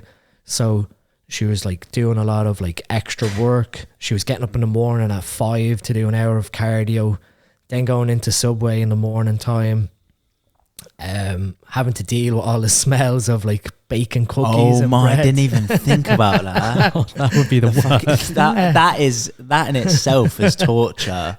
Then having like 16,000 steps to do, train that evening, and then another hour of cardio. Like that whole prep for her, she was just a machine. I imagine so. And now you can, iron mindset. now I suppose you can appreciate the people who would say before, like, how was that fun? Yeah. I mentioned earlier, people mentioned like, how was that fun? You know, like, and The Subway part makes it so much harder. she'll even look back at, I mean, like, to be fully honest, I remember like 2 weeks before the NABA Irish show, which was like the big show for Morgan, she wanted to throw in the towel. She was just mentally broken. I was like, we've got 2 weeks, like literally, let's just see this to the finish line. And she ended up coming 4th out of like 22 girls, which was a big achievement. And that was like the best position that she was ever hoping for. But like after that, I ended up having like problems with my neck the following year when we got married, and I sort of focusing on a family and moving away from bodybuilding, as to speak. And I remember saying to Morgan, you know, we'll have our family, get that all sorted. And at some point in my 30s, if I want, I'll go back to bodybuilding. And then when our first son was born, Callum, I just got this notion. So that was 2019, July, August 2019. I was like, you know what, I want to go back and I want to compete. I felt like I had unfinished business. My goal when I started bodybuilding was to be Mr. Ireland, win like my class at a national level Irish show and win like Mr. Ireland, and I'd be happy. I had no aspirations of being a pro. I got to go to the European Championships for Ireland in 2013 for bodybuilding, and that was an eye-opener because basically it showed me the level of dedication these guys in Turkey, Moldova, Belarus, like when we were weighing in, here's like me, some randomer from Ireland, and these guys are basically being paid by their government to compete in bodybuilding at these IFBB, you know, European and World Championships. You can't compete with that, can you? And I remember just looking at a couple of them and like thinking, holy, yeah, like the separation of the guy who came, I done classic bodybuilding, the guy who came second in my class was beside me at weigh-in. I remember just like looking and going, I've never, like in the 3 years I've been competing now in Ireland, I've never seen that level of condition. Like even in a gym, like basically his quads were just dug out completely, and I'm thinking, okay, this is a completely other level. These guys mean business. So with that, you know, when you sort of look at what your ambition then is to do with Mr. Ireland basically being my goal, I became like 3rd, 2nd, 6th. Like I was always in the top 6 of the national shows from 2011 up until 2017. And this fella said to Morgan, just that goal is just annoying me that it's not ticked off. You know, you feel just there's unfinished business there. So obviously I went back, started bodybuilding again 2019. How difficult was it going back, having the breakout? And I was sort of training, I was still watching sort of what I was eating, but the sort of passion and drive wasn't really there. Do you think your body needed it at that point, just to have a little break? Definitely, because I'd done that previously before I met my wife Morgan. Around 2014, I took like a 3 month break from the gym where I just was like, I can't be, personal circumstances and whatever, I just can't be bothered with training. I had other things to focus on, so I just stopped training. But that sort of was the catalyst then for how I became sort of a better bodybuilder than the previous years, because taking that break away, I actually started to realise what I was doing wrong, you know, how, you know, when I was prepping the previous 3 years, where the sort of little mistakes were. And so when I went back then in that 2019, I hooked up with Callum Raystrick as my coach because he was a good friend. So I was like, okay, I can trust you to, you know, guide me to this show. This is the goal. This is what I want to achieve. And then sure enough, then COVID hit us, and then you're sort of, you know, garage training. So I had to sort of pivot everything. I've kitted out the garage with a gym, still kept on progressing, still kept thinking in my head, okay, still the goal of going back to national Irish bodybuilding. And is this whilst you're working as well? Yeah, so I went from Dublin. When I was working at Intel, I was travelling up and down from Northern Ireland, staying at my parents' house for the rotation of shift and then going back home again. And so obviously then work from home, I was doing all my engineering work remotely from the house in Strabane. So I kitted out the garage so I could continue to train, continue to progress. But even then it was more so even from a mental aspect with it's also like a lot to juggle, right? You've got a newborn. Yeah. You've got work that you have to travel to, and it's, you know, a rotation shift, so you've got to work night shifts. You've got obviously your missus, and we all know that comes with a bit of time and headaches. Yeah. And then simultaneously to that, you're going for #1 Irish bodybuilder. Yeah. So There's a lot going on. It is a lot, isn't it? Yeah. And I mean, navigating all that through lockdown and all that sort of jazz, when the gyms reopened properly sort of 2021, I wasn't really happy with where I was, and that was sort of I said to Callum, you know what, we still need another year. I need to be in a position where I know 100% my mind, like this sort of self-affirmation of I have won, keep thinking in my head, I have won, I have become #1, and just reaffirming that vision in my mind, that even when it came time to prep last year, April time, I knew May would be the start of prep, like 20 weeks out from like Mr. Ireland. I remember even having a wobbler at the end of April, going to Morgan, I'm not good enough, I'm not going to do this, so what's the whole point, I'm going to just stop competing. And then she's just like, cop on. And that criticise. Where do you think that self-doubt comes from? Because we all have it, right? Yep. Yeah, I think at that point I started to realise, okay, now we're hitting like grind time. You've done 3 years of work pretty much to have your physique to a level. And in my mind, my sort of goal was win Mr. Ireland, win my class at an Irish national level and retire. Be done with competitive bodybuilding, like tick that box off and be happy with it. And I think having that realisation that end goal was coming so close, you're sort of like in the back of your mind, you're trying to self-sabotage yourself that, you know, maybe you need a little more time. And eventually, you know, when May came around, I sort of then realised, okay, just all in mentality of now or never, you know, and kept reaffirming in my mind, okay, I've already won.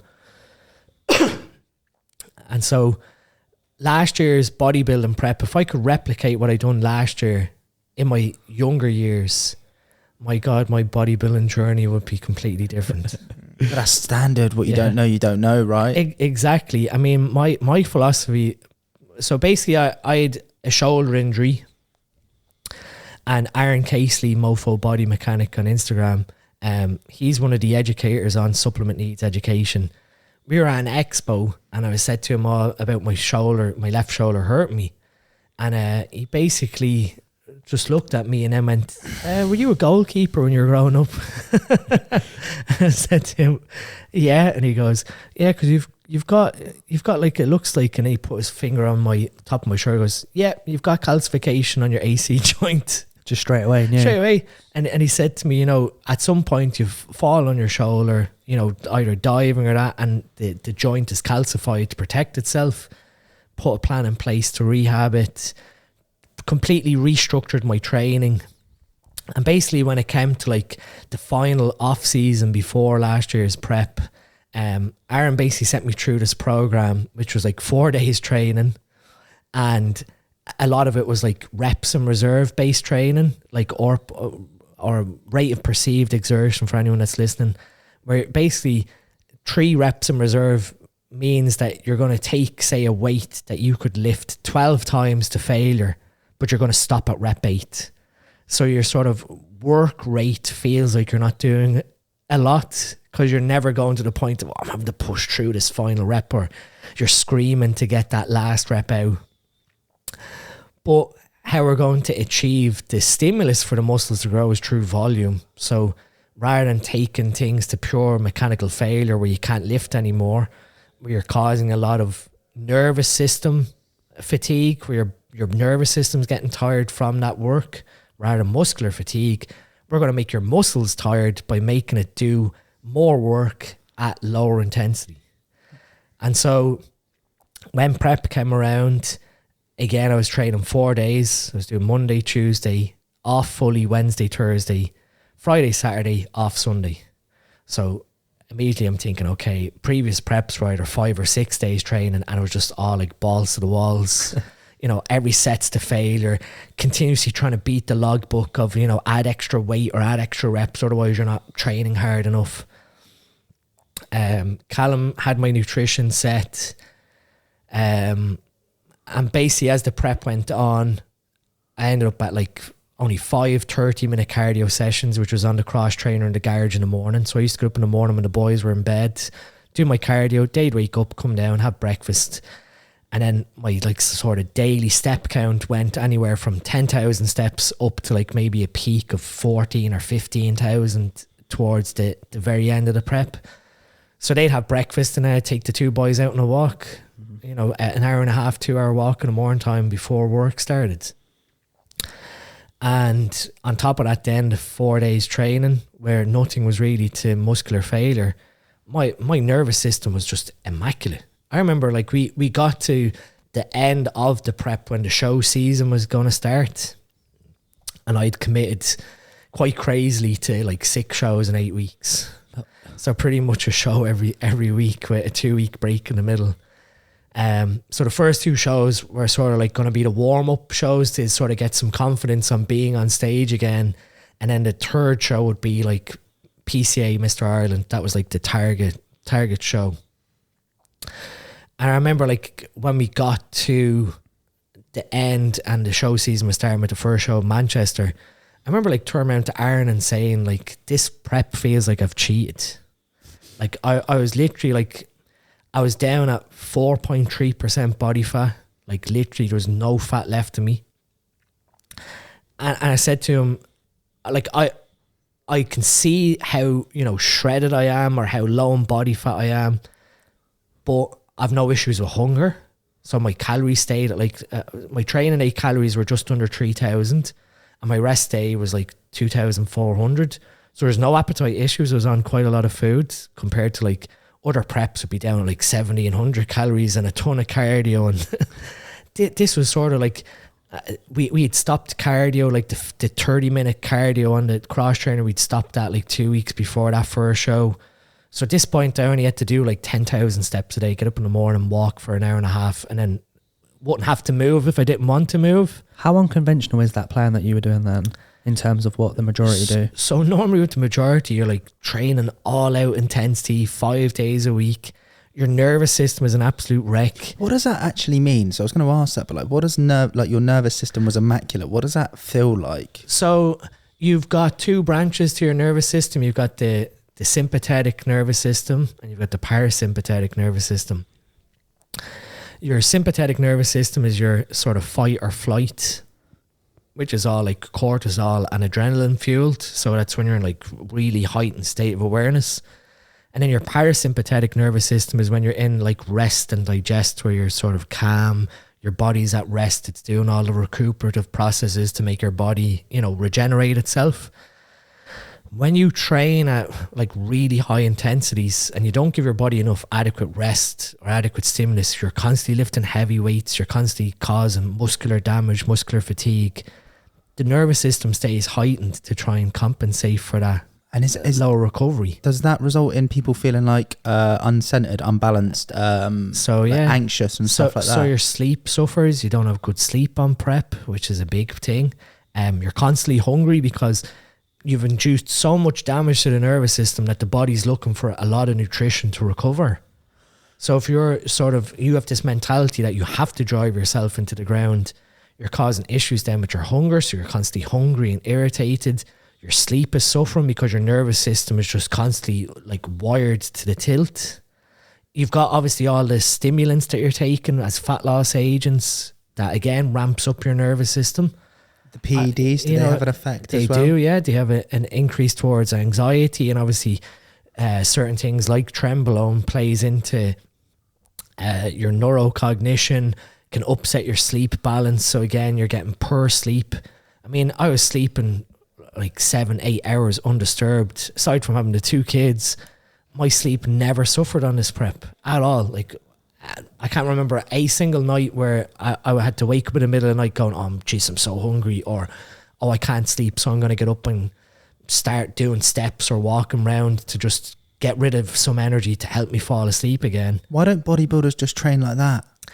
Well, that's a big thing. So me and Aaron gave a talk then at the Arnold Sports Festival last September, where we went through my prep to a huge audience and basically broke down these, you know, not stigmas, but basically these, like I said, confirmation bias earlier on, that you have to train to failure, otherwise you're a pussy. And, you know, like that level of intensity training, you would leave the gym sometimes with a savage pump, but not feeling wrecked. I never went in on like a leg day thinking, oh my God, I have to like do X, Y, and Z weight and ruin myself, you know, and hobble around the gym. I had like just an immense pump in my quads, but my body felt really rested. So there was never a period throughout any day last year during prep where I felt, oh, I'm knackered here. I can't be arsed going in the gym. I can't be arsed training. Don't talk to me. You know, all these sort of stereotypical parts of a prep. And that was down to managing that recovery, having that, you know, 3 full rest days. And on those rest days, I'd make it, you know, a priority to either go and do sauna, cold therapy, massage work. I'd make sure that my body on those rest days was recovering from the training to allow me then to keep burning fat, to keep getting into condition. And I mean, like, it just, those simple lessons from last year, if I could turn around to like 26 or 27-year-old me before I stopped competing and went, by the way, you don't need to be like a complete, you know, arsehole when you're training, or you don't need to take silly risks, or you don't need to, you know, follow the paradigm. When you're prepping, you're basically do as little work, as lazy as it sounds, to keep the tissue stimulated, to keep your muscle mass. Do as much output as needed to put yourself in a deficit, so you're burning energy, and then keep the nervous system happy, so that, you know, if you're constantly fatigued and your body's tired, you're not going to want to do your steps. You're not going to want to do your cardio or whatever. You're going to feel, you know, really heavy and tired and fatigued. That every day then is a struggle, because your body's clearly telling you, okay, I'm not recovered from what you've put me through in the gym. By having that balance between the training, the recovery and the rest, and obviously then the recovery practices and the nutrition, it was just a walk in the park. Isn't it funny that the way that you ended up approaching bodybuilding is congruent with how you approach pretty much anything. Find the simplest way. Yeah, exactly. That Works. works. That literally, when push comes to shove at the end of last year's sort of competitive season, it's sort of like, that's it. Bodybuilding prep is very, very simple. We have this mentality where we have to make it super hard and punish ourselves. I mean, turn around to someone saying, oh, by the way, I'm going to do 6 shows in 8 weeks. Literally, I done 2 shows in September, had a 2-week break to go to the Arnold Sports Festival, a week off, and then I basically had PCA Ireland, the PCA British Final, the Irish IFBB Nationals, and then PCA Northern Ireland. And literally each week of October, I was peaking and sort of, showing that even with peaking practices that we just kept things the same. So I used to get up on like competition day, and just treat it like any other normal day. So you literally just keep this sort of momentum going show to show. And that allowed me to do the 4 shows in a row because, again, my body was very recovered. There was no dangerous diuretic practices or loading strategies or whatever else that's associated with some peaking protocols. I remember like coming to the end, obviously I won PCA Ireland, so I ticked off that goal, and that was elating, and basically like, right, goal is achieved. That's unreal, by the way. And you know what? At that point, I would have been happy to just went, you know what? I'm not doing the rest of the season. But I'd paid for the other 3 shows, and I knew the PCA British Final that I wasn't going to do as well as what I thought I was going to do. And then there was politics involved with the Irish IFBB. So again, I was sort of like, all right, I'm signed up to this, but I know this is going to be a political game without getting into it. And then PCA Northern Ireland, again, a little bit of, going up against some new guys and some old guys from the Galway show. I could have easily just stopped after Galway and went, right, that's it. PCA Ireland, PCA Mr. Ireland, classic bodybuilding ticked off. That's the 11-year goal I've been chasing. Done.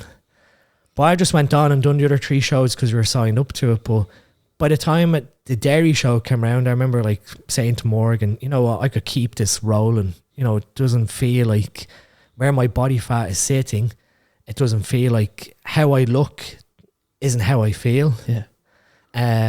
So I could have probably done maybe another 2 shows, 3 shows after that, and still been, fresh.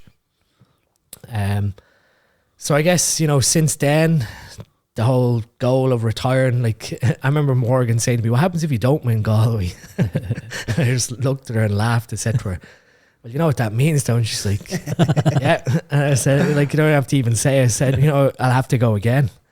And I said, we're just simple as until this is ticked off. This is, a goal that has to be boxed off. You just got to do it. Yeah, it's like, you might not like it, but this is the goal in my head that I have to achieve to be, fulfilled inside. Doesn't it show you how important coaching actually is? If that guy that you had met didn't mention about obviously your shoulder, then you would have implemented a completely different program in line with probably the old method of training. Exactly. I mean, even I remember it with Aaron will tell you, there was points where I was questioning, going, this is way outside what my own cognitive bias is saying about training. And he's sort of yeah, but this is the beauty of you learning now from me and me showing you actually, that way is flawed. That way of thinking is flawed towards how muscle is actually built. And Aaron is a really, dialed in guy, and so many valuable lessons, like I said, learned last year that if I could wind back even 5 or 6 years to younger me and go, well, by the way, what you're doing now, it sort of works, but it's not optimal. Yeah. That training method must be pretty groundbreaking though, because it sounds so simple, and it sounds like you've mentioned so many times that it didn't really feel like you should have felt. So in my head, I'm thinking why would everyone else not be doing that now? And again, it's that mentality. I mean, say my sort of leg day in the past, 5-6 years ago, the last time I competed, I'd go in on leg day and look at my logbook and go, all right, 10 plates aside on the leg press for 10 reps. Today I have to get 11. And like just literally like having anxiety going into training, going, oh, I have to beat that number. Otherwise, like today's training session is just wasted. Aaron's leg day would be like 4 sets of 8 reps on a hack squat. But he moved everything to tempo-based training. So basically, the hack squat, say, would be a 3-second eccentric. So you're counting 1001, 1002, 1003. And then a 2-second isometric hold. So you're sitting in the bottom of this hack squat with these plates for 2 seconds, and then a 1 second explosive lift, and then straight back into your 3-second negative. That tempo-based training was worse than me loading up a hack squat with like 9 plates and just banging out 6 reps. 100%, yeah. With just pure brute strength of like unracking the weight really aggressively and just banging through 6 reps no matter how fast the weight moved.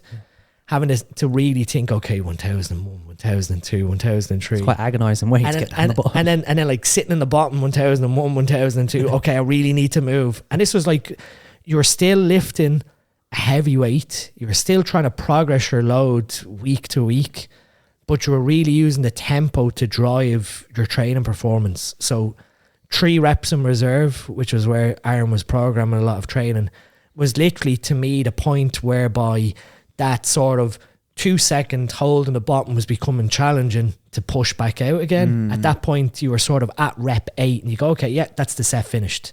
You weren't going to the point where you were like grinding to fight and then continuing on beyond that point. So even when you're grinding reps out, you're still, you're trying to get one more, and you're going to the point where you can't actually lift out of the bottom and you're stuck.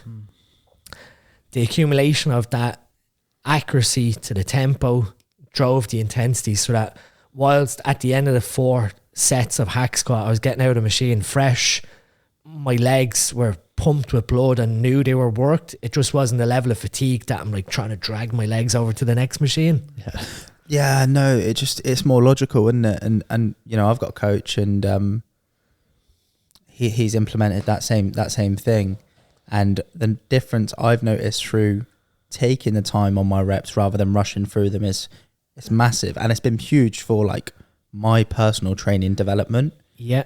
You've had it as well, haven't you, Cal? Yeah, I also found it increased my form a lot more because you're focusing on your form rather than just trying to get the rep done. That's exactly it. And with the shoulder injury, that was where the tempo-based training became really important to rehabbing that shoulder, because basically before I would have say incline dumbbell pressed like 55, 60 kilo dumbbells. When Aaron implemented like this sort of like 3 seconds down, 2 seconds hold, 1 second lift, trying to lower like that heavy weight for 3 seconds down and hold it in the bottom for 2 seconds. I was back to like 15 kilo, 20 kilo dumbbells to really focus on, okay, actually, yes, it's my chest and my scapula is like, because obviously the shoulder injury got to do with the scapula. You actually start to realize actually that left scapula has no strength whatsoever, because basically it just wants to collapse underneath the weight. How hard is it going into bodybuilding gyms and training like that? Because like you said, previously you were lifting 50s or 60s, but now you're lifting 15s and 20s. Ego must be feeling it. Luckily, before I met Aaron, I had quite a serious accident in the gym in December 2020, where I pretty much nearly paralysed myself doing stiff leg deadlifts. Fucking hell. Yeah, so I went in. Obviously, this was chasing the logbook, and I was obviously working from home. So hamstring session. Okay, I'll go train before night shift at home. Go to the local gym at 5, train back at home to be in the office for 7. So get to the gym, warm up, looking at the logbook. All right, 5 plates aside last week, stiff legs for 7 reps. No, 6. And then I said, okay, 7 reps. Just have to get an extra rep this week to progress. So warming up, everything's fine. Load up the 5 plates aside. Start the set. Rep 3, okay, feels a little tired. Rep 4, okay, this is a bit of a grind.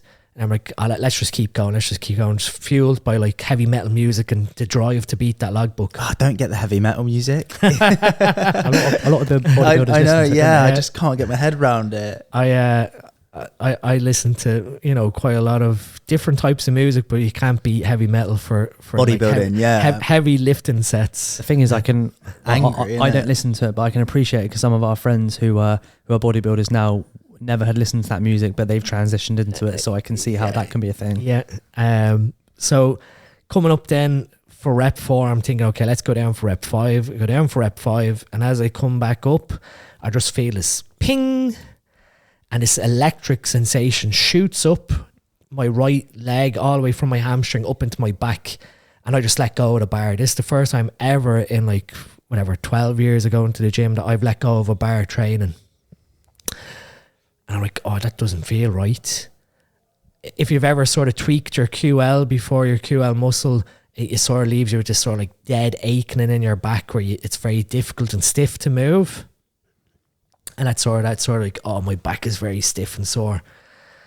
So I had pulled my QL before in the past, and when it came to that happening, I thought, okay, I'm just after tweaking my QL stupidly, and that electric sensation is just, oh yeah, something's gone wrong. I'm after tweaking a muscle. So I can sort of feel the stiffness start to come on in my back. I try to like stupidly do this sort of QL stretch or lower back stretch where you put your like legs over your head to try and decompress your spine a little bit. But I can feel that my back is getting really, really tight. And so I'm like, okay, time to get home. Now, fortunately, Morgan's a level 5 sports injury therapist. We get home and I tell her what's after happening, and I take off my top and I'm saying to her, you know, can you treat me in the massage room in the house before work, because obviously this is going to get really sore if it is my QL. And she's like looking at me, she's like, do you need to see her back? I'm like, what's wrong? She's like, give me your phone. Takes a picture of it. My spine is in an S. Wow. Pretty much in an S shape. I'm like looking at the picture going, okay, what do we do? And she's like, I think you've just given yourself really bad like functional scoliosis where your spine is just moved with your muscles. So she brought me into the room, treated me, and I was like screaming with the pain with how my muscles had shifted. Fortunately, went to Morgan's massage lecturer from university, Martin, and basically he worked from the feet up, and there was so many problems that he found from all these years of stupid progressive overloading. Basically, we found that I had 2 tears in each hamstring, like 2 micro tears that I was completely unaware of. That night when I went in and trained, the 2 tears in my hamstring just went basically F off and sent the load from my hamstring up into my spine. So that was humbling. So I spent pretty much like early part of 2021 in the garage gym at home, like doing basic back rehab, strengthening up the back muscles, going back to bare basics of like squatting like 5 kilos aside, learning deadlift form with just a bar. And that really started to ingrain me, okay, this sort of powerlifting, power bodybuilding way of moving things. Yes, you might be like brutishly strong, but you're just moving that weight. You're not actually bodybuilding and putting that muscle under tension to grow. How key do you think that was to you winning the national? Huge. I even say to Martin, I said to him, had I not injured myself like that in December 2020, how that rolled into 2021, early part of 2021, and then meeting Aaron in person in August 2021. So for the first half of 2021, I was doing like my own sort of really focusing on technique, not focusing on tempo, but focusing on technique and not being stupid with exercises after Martin rehabbed pretty much top to bottom. Had that not have happened, I probably would have been doing still the same stupid train of chasing the logbook, trying to be, you know, stupidly strong and all again ego driven. And you start to realise, like, you know, the other day in the gym, there was a kid there, I think he must be only about 17 or 18, and he just turned around to me when I was leaving after training. He said to me, do you always train that slow? You know, and I said to him, no. I said to him, I've learned this as a lesson. And I said to him, you know, if you want to be a bodybuilder, if that's your goal now, growing up to be a bodybuilder, at your age now, starting to train with that sort of tempo-based training, focusing on the actual muscle lifting as opposed to just banging through the weight to think you're lifting heavy weights, will serve you better in the long run. I mean, it was only when Aaron then programmed in like tempo-based training that my arms actually grew. Like when we finished the off-season last year, they were just under 18 inches. And I remember saying to Aaron, like, my arms have never grown. And that was literally a day of just arm training where it was 2 exercises for biceps, 2 exercises for triceps, but really like focusing on actually the bicep, like 1001, 1002, contracting hard, and then feeling that negative of lengthening out the bicep, that my arms grew, because for the first time probably in forever, I was actually training my bicep as opposed to just training my shoulder with pulling the weight. Oh man, I'm like having an epiphany here. I'm just thinking like, of my training. My back's sore, and I'm thinking that's fucking deadlifts. You know, and like I have like videos on my social media, you go through them, where you can see how like skeletally strong like I was, like Watson hack squat with like 9 plates aside. And again, that was just pure aggression driven, brutal, just driving through that way. Yeah, force. And you're sort of looking at it going, there's actually pretty much no muscle building going on there. There's strength and nervous system training. And that's what I was sort of saying about when you get strong, there is a level that your muscles have to get strong to accommodate that heavy load. But a lot of the time it's your nervous system you're training. It's your nervous system training to brace into that load. That's why some days you go into the gym and you feel like you can lift heavier and heavier. And other days you go in and you're just like, oh my God, that 20 kilo dumbbell weighs 40 kilos. Yeah. It's your nervous system's capacity to tell your body what tension's required to take that weight. And obviously with strength, you're training your nervous system to brace into that weight. So the harder you're able to brace, the easier it is to control that weight, because of you're able to fight better against that load. So you start to see, you know, like what I said to this kid, there's a difference between then muscle building and strength building, because a level of strength will be inferred through your nervous system. Whereas with muscle building, it's the nerves telling the muscles to do the work, but it's the muscles that are growing to the response. That makes sense. And it's logical, isn't it? Because if you look at the comparison, what does that actually achieve? Exactly. So you can be, you know, you can be quite, I guess, not as muscularly defined, but very, very strong. And you can be the complete opposite. You can be very, very well muscularly built and not be as strong as someone who's lower in body weight. Again, obviously, you still need heavier loads to stimulate bigger muscles, but you start to realize it's actually training the muscle, sending that stimulus of the tension to that muscle to accumulate, you know, metabolites and all that sort of stuff that plays into muscle building, that the strength aspect is only one part of the equation to bodybuilding versus, say, powerlifting and strength-based athletes. Yeah, it's just simple, isn't it, when you actually think about it? Obviously, with you meeting Aaron, yeah, was Aaron a part of the supplements needs team? Yeah, so I knew Aaron from, it must be like when I sort of got involved with Trained by JP. I got very friendly with Aaron and his wife Danielle, and then when I started Supplement Needs Education, SN Education. So yeah, I want to pull back on that. How did obviously that come about from 2019? Yeah, so 2019 is when we started SN Education's conception, and then it launched officially in 2021. SN Education was sort of this brainchild between me and Lee, that we wanted to create a website that allowed us to educate consumers on our products.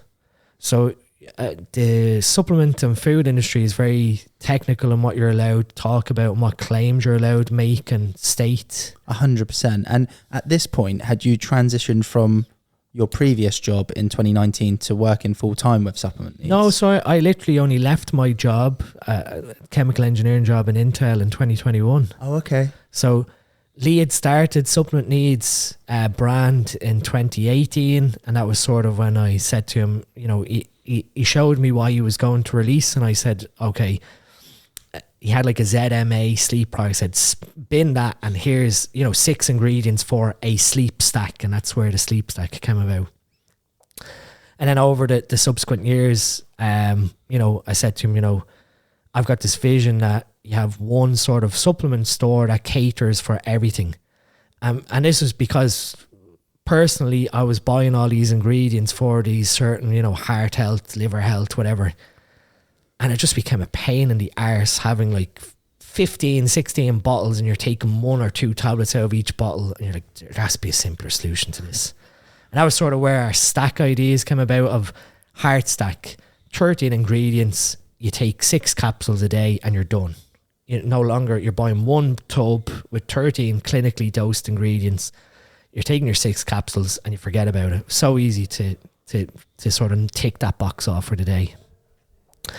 And so all the sort of formulas, again, I was just doing all this, as a hobby, really enjoying that area, supporting my own bodybuilding, supporting a friend.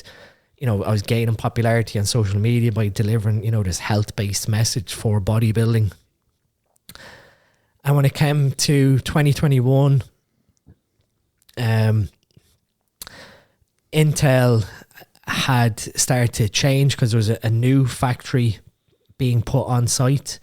And so they were sort of asking for all the people who were working from home to start coming back to Dublin. At that point, I'd been working from home for nearly 2 years. I'd gotten to see my son Callum pretty much grow up from the age of 1 then, so I was at home all the time. And then Charlie, our second son, was born in February 2021. I got to see Charlie grow up like from a little baby. And so when they were sort of looking for me to go back as a project engineer, so come off shift and be a project engineer, I done that for about 2 months at home, Monday to Friday. And I basically just said to Morgan, you know what, I can't do this anymore. Like if they're going to take me back to Dublin Monday to Friday, I'll be away for pretty much the whole week. I'll be back like Friday. So it's a 2.5 hour drive down to Intel. I'm going to be away, drive home Friday evening, spend Saturday, spend Sunday morning, and then drive back to Dublin Sunday night, or drive to Dublin at 4 a.m. to start work, in Dublin Monday morning. And I said to her, you know what, I've been thinking about it for a while. I'm thinking about, making the jump to supplement needs full time. And so I messaged Lee and I just said to him, this is basically how things are going at Intel. This is, what Intel are offering me. If you can offer me exactly what I'm getting now, I will leave my job and join Supplement Needs full time. And it was so funny because the text message that came back was, I've only been waiting on this text message for the last 3 years.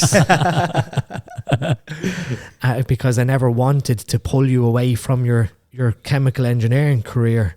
But obviously since I've joined, like last year we grew by just over 10% again. So it's been a massive increase in business. It's allowed me to really focus on developing, very efficacious products over the last year. Allowed me to interact with so many people at all the expos we go to, effectively be my own boss and do what I love basically. But the SN education side of things sort of was happening in the background of all this, where what stemmed as a website where we'd just be able to put video content on what the products were about. I'd be able to develop a team. So basically I wanted no other sort of education platform at the time was going and doing what I wanted to do. And that was basically have experts in every area that you can think of. So training, rehab, nutrition, health, female health, PEDs, and basically build a team of educators who have that experience to deliver this sort of lecture style content where it's almost like continuous professional development as opposed to being an entertainment website. And so SN Education over the last, I think we're into like month 14 or 15. We have, I think, just over 300 members active on the site, and I think we've had over like 1,500 members over the last 14 months. But how we sort of deliver the content is really to help educate people on topics that they can sort of become their own coach, or they can learn stuff and question practices. Say their coach says something to them and they go, well, by the way, I watched this video, you know, why are you telling me to do this when the science is sort of saying not? So we've got Aaron Casely and Simon Hook, two brilliant guys towards training and rehab. So they do videos every month on, you know, correct lifting technique, rehab exercises, mobility routines, all that sort of stuff. We've got Danielle, Aaron's wife, who looks into nutrition. I've got Olivia Orchowski, who's like a leading female health expert who's from Australia. I've got Louis Blackmore, who's an online coach but very interested in like mindset and coaching. So I actually, funny enough, I coached Louis a few years ago, and that's sort of how me and Louis became friends. So he's actually one of my best mates. Yeah.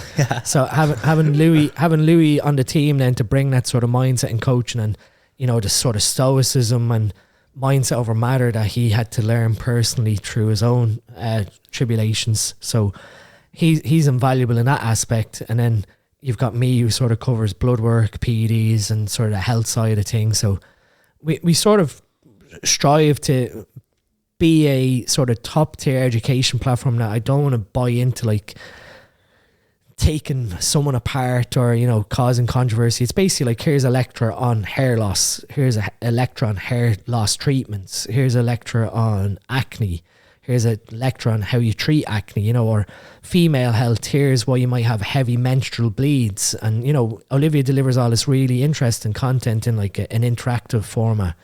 That I didn't want to have, like, you know, a lot of the subscription websites sort of play into, you know, you watch people training. So there are like training videos on it of me training and some of the other athletes training. But to me, the sort of really buy-in for education is delivering educational content and actual professional educational content. I think that's a really great niche as well. Yeah, it's very hard. It's very hard to convince people to stay in it. And then what we sort of find is someone will sign up for a month and then cancel, and then come back in another couple of months and sign up again. So you get people who are sort of your raving fans who will stay with you every month to see the content you're putting out. And then you have other people who will sign up, watch some of the videos, cancel their subscription, and sign up again a couple of months later. But like we're at like 275 videos now on our library, so it's immense. And sometimes I think one of the criticisms I have towards our sort of SN education is that maybe we have just too much content, because you sort of go into like advanced training and you have like 35 videos. You go into PDs and there's 40 videos. Like, you know, if you're entering into a site like this and you just see all these videos, you're sort of probably thinking, where do I start? And there might be a level of boredom there that's just like, oh, there's just too much here, and, you know, they cancel. Buyer's fatigue. Yeah, you know, it's sort of like every single month between the six of us, we aim to have 2 videos each. So there's at least 8 videos going onto that website every month for $7.99 a month. So it's not, you know, not breaking the bank at £2 a week for the level of content that we're delivering. Why do you think that all of the information that you guys put out there has remained taboo until sort of modern times?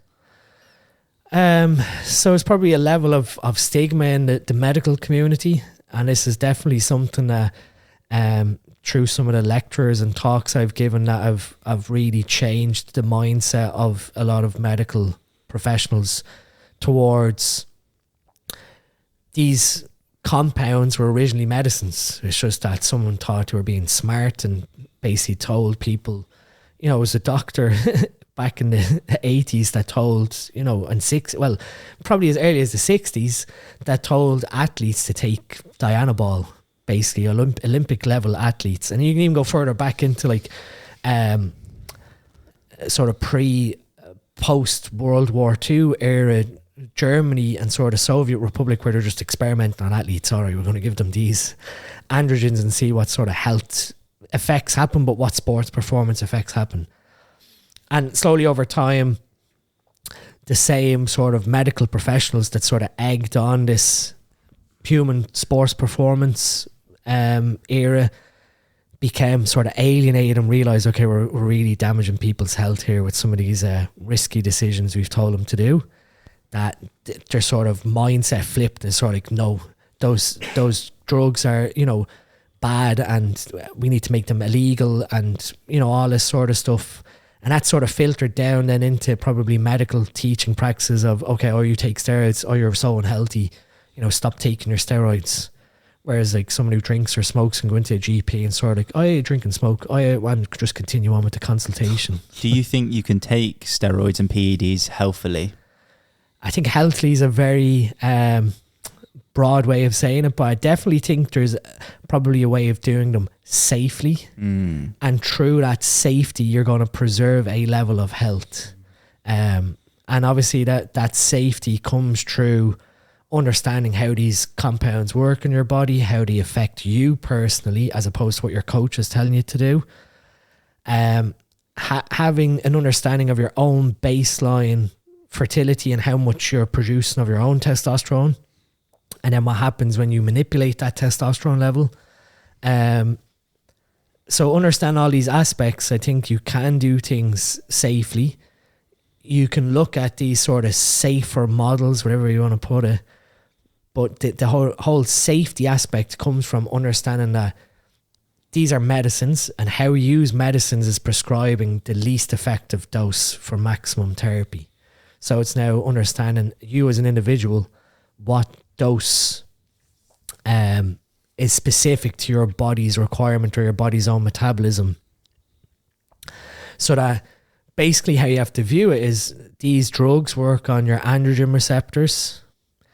Every single cell of your body has an androgen receptor. Absolutely every cell. Your white blood cells, your skin, your hair, whatever. What we want when we're using these drugs, these androgen drugs, is to activate the androgen receptor on your muscle cells. And so when they activate your muscle cells, they tell your genetics to store more amino acids. And so if you've got more amino acids in your cell is able to take those amino acids into the ribosome, which is like a special cell inside our cells, a special organelle that creates proteins. And so obviously if that happens in your muscle cells will get bigger or elongate, whatever way the muscle cell grows. That's what that androgen is telling your muscle cell to do effectively. Hold on to those amino acids, don't let them go anywhere, build more protein. When you take a dose that spills beyond those muscle cells being activated, now you've got androgen receptors being activated in your kidneys, causing more red blood cells to be made. And so now you've got blood viscosity issues. You've got androgen receptors in your brain, so all of a sudden you've got more dopamine, so you're more driven. But you've got the other side that if that causes more estrogen to be made, it can cause negative side effects of high estrogen. You have androgen receptors in your heart, in your kidneys, you know, in your prostate. So when they spill over into these other sites, other than your muscle cells, that's when you see the side effects.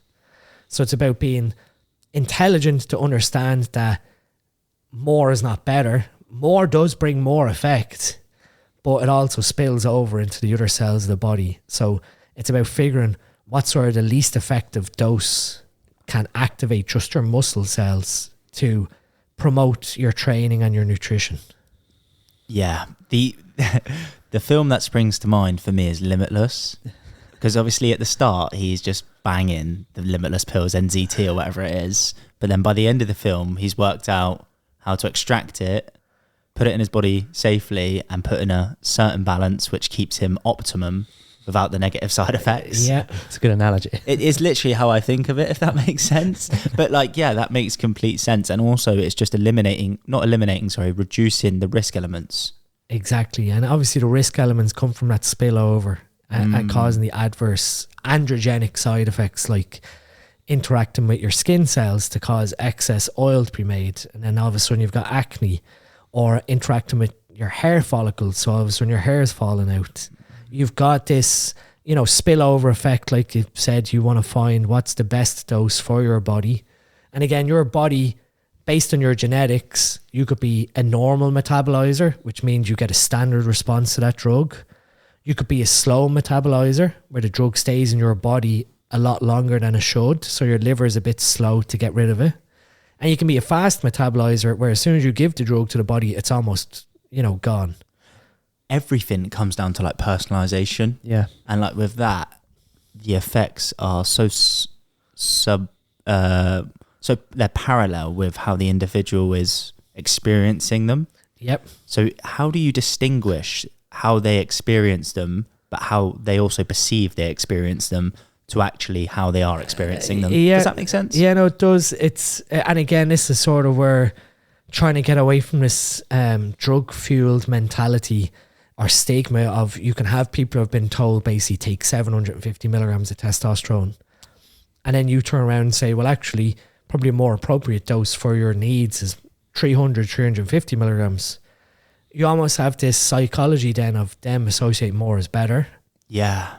But then you have to get around, like you said, how they perceive, but I feel better on 750 milligrams versus 350 milligrams. Like it's almost a placebo, right? Yeah. So you then get this sort of, not psychological dependence, but there's almost like that cognitive bias that dose is better than this lower dose because that's what I've done in the past. It's really about, the intelligent way is looking at your bloods. Where was your testosterone when you were natural? Where have you taken that testosterone level to with drugs? For example, if your testosterone level naturally is 20, so you're sort of in the middle of the natural range, if you took a dose of like 500 milligrams of testosterone, the average person is going to have a level of about 90 to 100 nanomole from 500 milligrams. So you've gone from 20 up to 100, so you've 5 times your testosterone level. You probably could have seen more effect and less spillover going to maybe 50 or 60 nanomole the first time, which is double or triple your natural test level. Then you can assess, okay, what effect do I get out of having double or triple testosterone? The argument from some people is like, yeah, but you're not going to see much of an effect. Sort of like you've doubled and tripled your natural test levels. So you're telling me you're not going to see like double the effect of what you're getting now naturally. What you're saying is absolute BS. So having that, I guess, responsibility or understanding that going from 20 up to 50 is probably a better jump than going 20 to 100. And then you can assess, okay, I get these positive benefits out of 50. I've got a better sex drive. My recovery's better. My sleep is good. I'm not getting any acne. So there's obviously no spillover onto my skin cells. I've got no gyno development. So my estrogen must be good if you don't check your bloods. So you've got all these ways of assessing your response to that doubling or tripling level. And then from there, you can start going up the ladder. Okay, I've gone to 50. Now, what happens if I went to 70 or even taking a big jump to 100 if you felt confident? And then you probably get to a point where you've sort of saturated how far you can take testosterone, because obviously the more testosterone that goes into the system, technically the more side effects that's going to come, because you're going to have DHT, which is a metabolite of testosterone that's more androgenic. So you're going to have technically probably more risk of hair loss or acne. And the more testosterone that's in your body, the higher the rate of aromatization to estrogen is. So you're now making more of your female hormone estrogen that can have side effects like breast tissue development, gyno, and whatever else. Where you then realize, okay, I can't keep taking higher and higher dosages of testosterone, even no matter what people tell you online of like, I take a gram of testosterone or 2 grams because more is better. You'll end up then start substituting in compounds that were designed pharmacologically to not aromatize. So you're now using those DHT compounds and you're selectively controlling your body's pharmacology to these androgens to drive more muscle mass accrual. On that, what do you think of people using testosterone? I've used testosterone who don't compete in bodybuilding. So it's really just a personal decision. I think what's becoming worrying or going to create a more difficult scenario going forward is the accessibility. The education that we're providing definitely has a sort of level playing field to removing some of the risk. I definitely don't think you have to be a competitive bodybuilder to use PEDs, but the impact to your longevity and to your future health has to be considered that if you're using these compounds, you are going to put your life at risk in terms of your lifespan is going to decrease slightly if, again, you don't take the responsible approach. That are you willing to take that risk, you know, for a very, I guess, vanity purpose of having a better body? But when I was on testosterone, it obviously, vanity perspective, you know, was definitely a big part of it, but I genuinely felt significantly better. Yep. Like my sleep, like you said, was improved. My mental clarity was improved. And I love like mental performance and, you know, stimulants which are tied to cognitive function. And like I found with testosterone, I was just in a genuinely a better mood until I increased my dose. And then, you know, I started getting a bit more aggressive and certain things started to piss me off a bit more. But like when I was at that baseline, I felt like my overall status and like attitude and just being was more positive. Yeah, and that's again with the, I guess, longevity medicine or lifestyle medicine of implementing testosterone replacement therapy. If someone is clinically hypogonadal at like a testosterone level of 10, moving them from 10 to 20, you have doubled their testosterone. Like this is the argument that I have to a lot of people, is that you've doubled that person's natural testosterone going from 10 to 20. You're still in a natural range, but that person now has doubled the amount of testosterone that they had previously. So they are going to see these positive effects of their brain chemistry. You know, they're going to see improvements to their sleep, to their recovery, their muscular health and strength. But with that, does that necessarily then bring an increase to heart disease and to issues with their cholesterol, because you've now doubled their testosterone in the same fashion as if someone was to double their testosterone into the super physiological range from 20 to 40. So this is another argument area that you find in medicine is, you know, the stigma that's associated to TRT use, clinical TRT use that's really, you know, clinically relevant. And so one of the things that I do for fun on the side is I have like pharmacological consultations with people that want to, you know, investigate how to optimize sports performance and all that.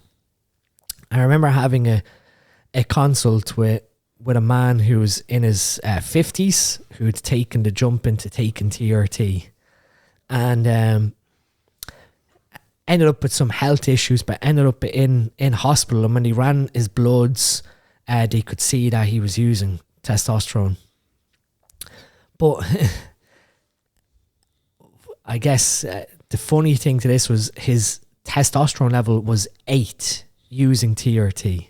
Oh, was it? That's low. So it's like really low. So what he was taking... What was it before? So what he was taking basically was completely underdosed, like fake. So his system shut down and the doctors are telling him, oh, your steroid use is very dangerous. But his test level's at 8. That's the level of medical knowledge or appreciation of, you know, emergency doctors and GPs have towards these compounds. Like he has a test level of 8 from TRT use. He's not at risk of having steroid health side effects. If anything, he's at risk of having low testosterone side effects. But his low testosterone self-induced from his fake testosterone or his half-dosed testosterone, or whatever that. You know, asking someone, oh, are you using TRT or steroids? And they say yes, and then their test level is 8, and you're telling them, oh, those steroids are bad for your health. Well, to be honest, his test level saying at 8 is probably more detrimental to his health than the TRTs injected. Yeah. That's funny. I was actually going to ask you about that because my natural testosterone levels are quite low. 9. Yeah. So yours was at a 9. Mine is at a 9. How important do you think that is? So again, this is sort of where it becomes a very grey area, because you get clinics, testosterone replacement therapy clinics that will literally, oh, your test level is less than 10. Here's a prescription. £250, please. And it just becomes a revolving door of like, oh yeah, you need testosterone. Hypogonadism has to be assessed. You basically have to have a level, the new criteria is less than 7.8, I think.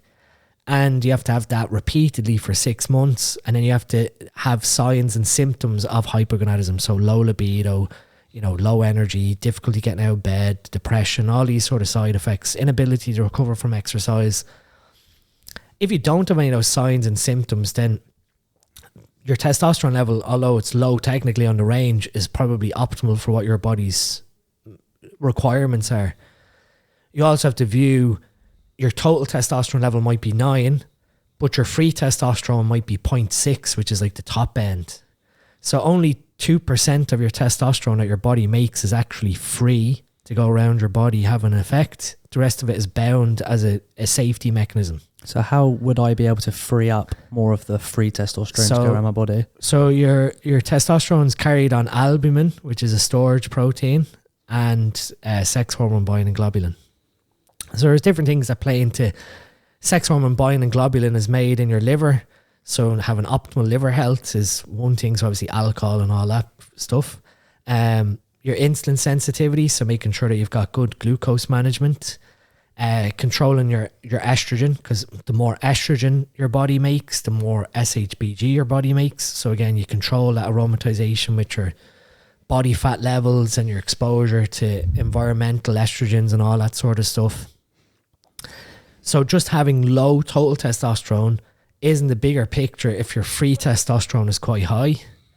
It would be a combination of low free testosterone and low total testosterone that you say, okay, the system is probably being deprived of the requirements that it needs. If we were to use a use case like Callum, for example, on the scale low testosterone, and I presume because you have none of the other side effects that you've mentioned, high free testosterone, if you were to increase his testosterone to say 20, double it through TRT, would that subsequently increase the free testosterone, or would that also be taken into account for the usage? No, so that's an interesting thing in the body is the more testosterone that's in your body, the less SHBG you make. The more estrogen that's in your body, the more SHBG you make. So obviously if you put in more testosterone and it makes more estrogen, then that SHBG will rise and you'll have less free. But if you put more testosterone in and it doesn't create more estrogen, you're going to see a drop in the SHBG and you're going to see more free testosterone being available. Yeah, that makes sense. So, like you're sort of saying there, going from 9 up to 20, you've doubled your natural testosterone. Like, it's pretty much the same way as someone going from 20 up to 40 by taking 250 milligrams of testosterone. I see. Standard dose, 100, 125 milligrams would see someone's level fall around 20 to 25. Trying to explain that to someone that's sort of like the standard approach to TRT. It's sort of like, well, someone's telling me to take 500, 700 milligrams on this forum. It's like, all right, if you want to believe that, go that route. But taking a stepwise approach of knowing where you are naturally and then stepwise and up in terms of those multiplication factors is probably the safer way that you can do it a little bit more healthily. Yeah. It's funny because like compared to the general gym goer, like I've had a coach in, I've watched like or consumed quite a fair bit of content on it, and I would still say like my knowledge and understanding of pharmacology is minuscule. It's basically like you've just told me there something that I would have no idea on. Yeah. And I'm like, I've used pharmacology, and I'm fortunate enough to have had a coach who's been brilliant and like really supported me with that.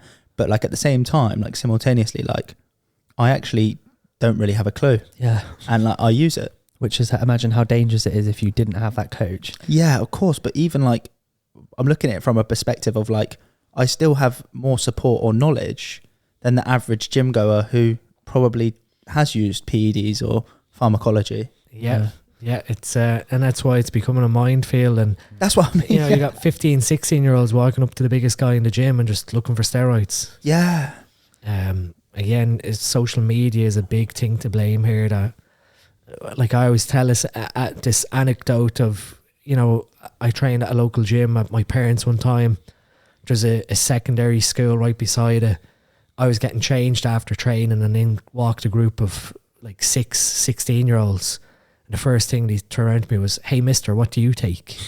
And he sort of just looked at him and said, "Well, how about eating and training properly for 12 years, and then we can have that discussion of what do you take?" Yeah.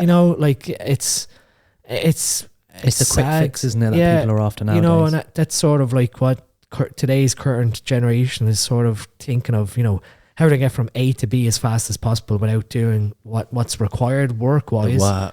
What's the simple, quick solution strategy?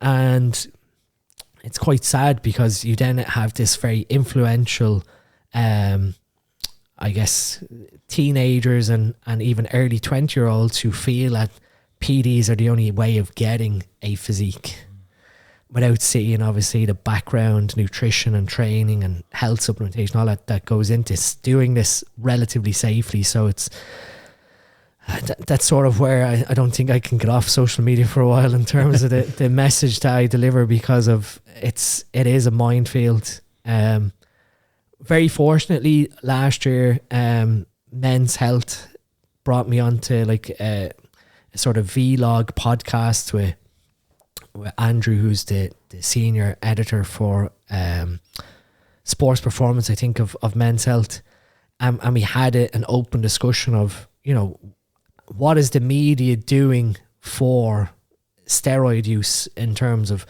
progressing it or still keeping it taboo. And it was a really great step forward for something as big as Men's Health to turn and go, actually, you know, steroids are a part of society. Yeah. And I brought up these topics to Andrew of, you know, we've got 15, 16-year-olds that are going to use these compounds thinking that they're going to get massive and shredded. And all that's going to happen is you're going to end up with side effects that are going to really negatively influence technically your childhood or your early adulthood, because you're trying to aspire to be like someone you've seen on TikTok or Instagram. It's just worrying. And that's sort of, there's times where I feel that, is this sort of an area almost like sexual education that you need to have this discussion with secondary level students of PEDs and talking through the dangers, and so they understand that, you know, there is a stigma of steroids are bad, that you can actually have an open conversation and talk through, these are the risks, this is why you shouldn't be going near any of these things.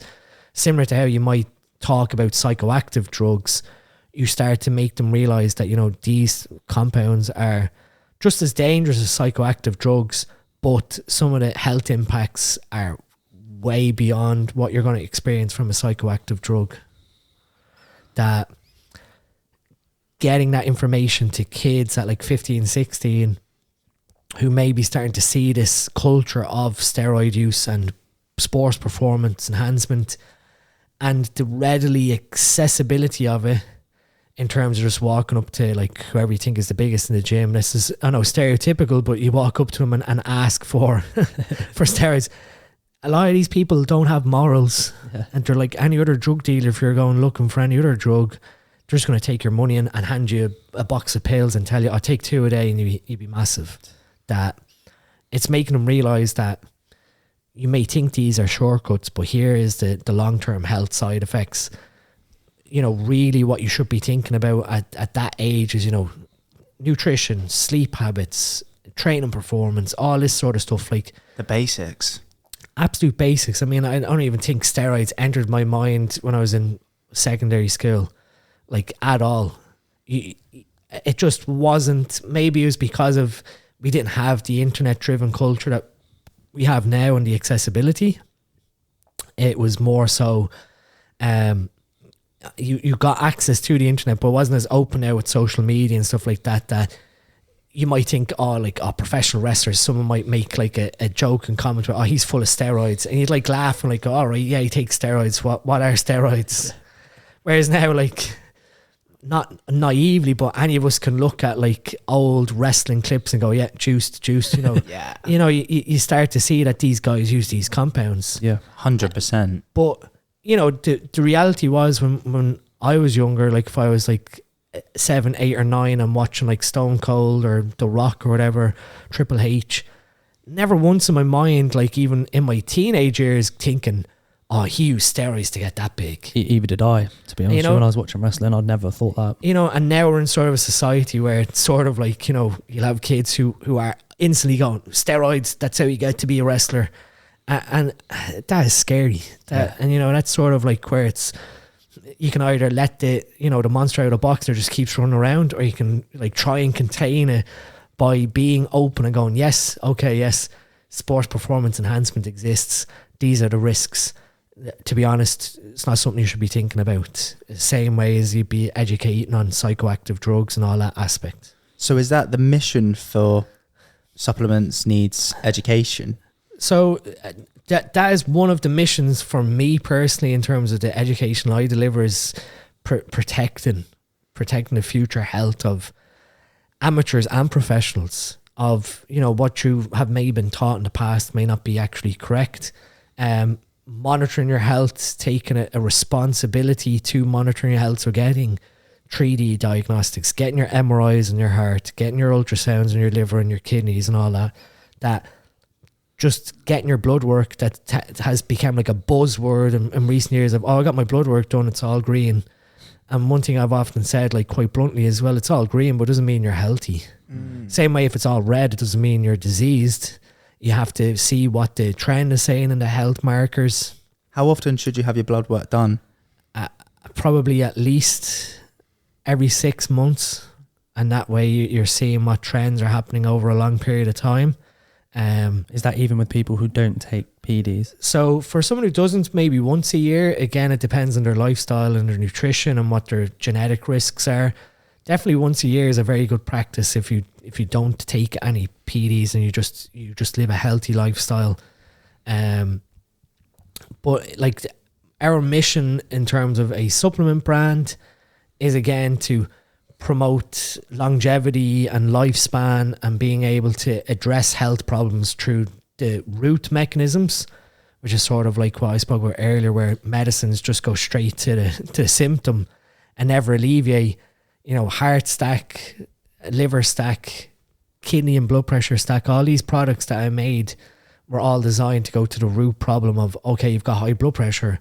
Well, that probably is because you've got poor arterial health. Your arteries aren't dilating to transport enough blood. So we'll give vasodilating, we'll give stuff that opens your arteries, we'll give supplements that address that, whilst you incorporate cardio or lifestyle interventions. So we're getting to the root cause of why you might have high blood pressure. Or heart stack, we're going to protect the LDL, your bad cholesterol, from getting damaged. So these polyphenols and antioxidants, all these sort of rage buzzwords, are protecting your body's cells from getting damaged further. The key mission for us with Supplement Needs is to grow a brand that basically caters for the health of people. So you're achieving optimal health or optimal sports performance without sacrificing quality. So we'll have always striven to put in clinical dosages of ingredients that may be expensive, and that's sort of what sets us apart from other companies, that we're not afraid to put in 800 milligrams of Tudka into liver stack, even though it's very expensive, because we understand that's the sort of clinical dose where you see great benefit from it. You'll get another company making a liver product and they'll put 200 milligrams of Tudka and make the same claims that it's going to protect your liver, it's going to protect your bile and your gallbladder. We've never shied away from, like, when I started formulating with Lee, basically I said to Lee, we're going to do this right, where everything is dosed accurately and to the highest degree, or we're not doing it at all. Yeah, I love that. And that is an ethos that we've stuck by since day one. It's quite refreshing to see a supplement company look after the health of the consumers rather than the profit side of it. Yeah, I mean, like when you think about it, the whole business model is superb in that you have the consumer's health as a priority. You've got products that are clinically dosed and efficacious and proven to be efficacious. So your model's around then a product that has retainability, as opposed to a quick sale where someone buys it, tries it out, doesn't really feel anything out of it and moves on to the next product. Our retention rate towards returning customers is over 80%. It's massive. So you ask any other supplement company, what's the retention rate? I guarantee it's probably in the low 20-30%. So having that retainability is all based on having that highest standard of what we create does what it's supposed to do. No questions asked, no corners cut, or, we've never done any proprietary blends. when I made Greens Plus, which is our greens powder, that was probably the first greens powder on the market that was fully transparent. So it wasn't like a proprietary blend where everything's just listed in this sort of like 3 grams of greens and you just have a list of all these ingredients, but they're not actually telling you what's in there. A lot of greens powders were just like spirulina or chlorella, which were like cheap filling ingredients that did serve purposes as being like your healthy greens shake. But a lot of the more expensive sort of frozen or dried fruits and berries weren't really in the panel because of the cost.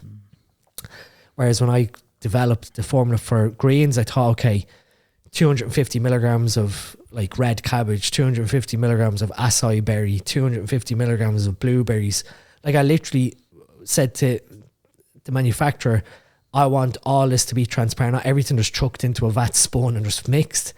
Every single one of the 36 fruits and vegetables that's in Greens Plus is detailed on the panel.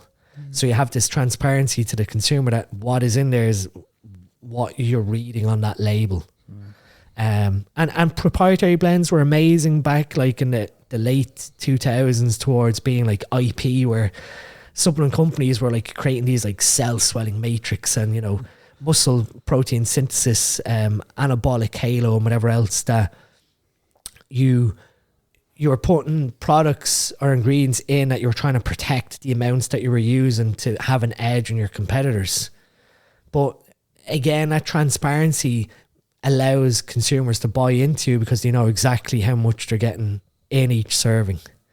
And that was another big thing, like even when it comes to like our performance range, which is all our sports performance range supplements like amino acids and carbohydrates.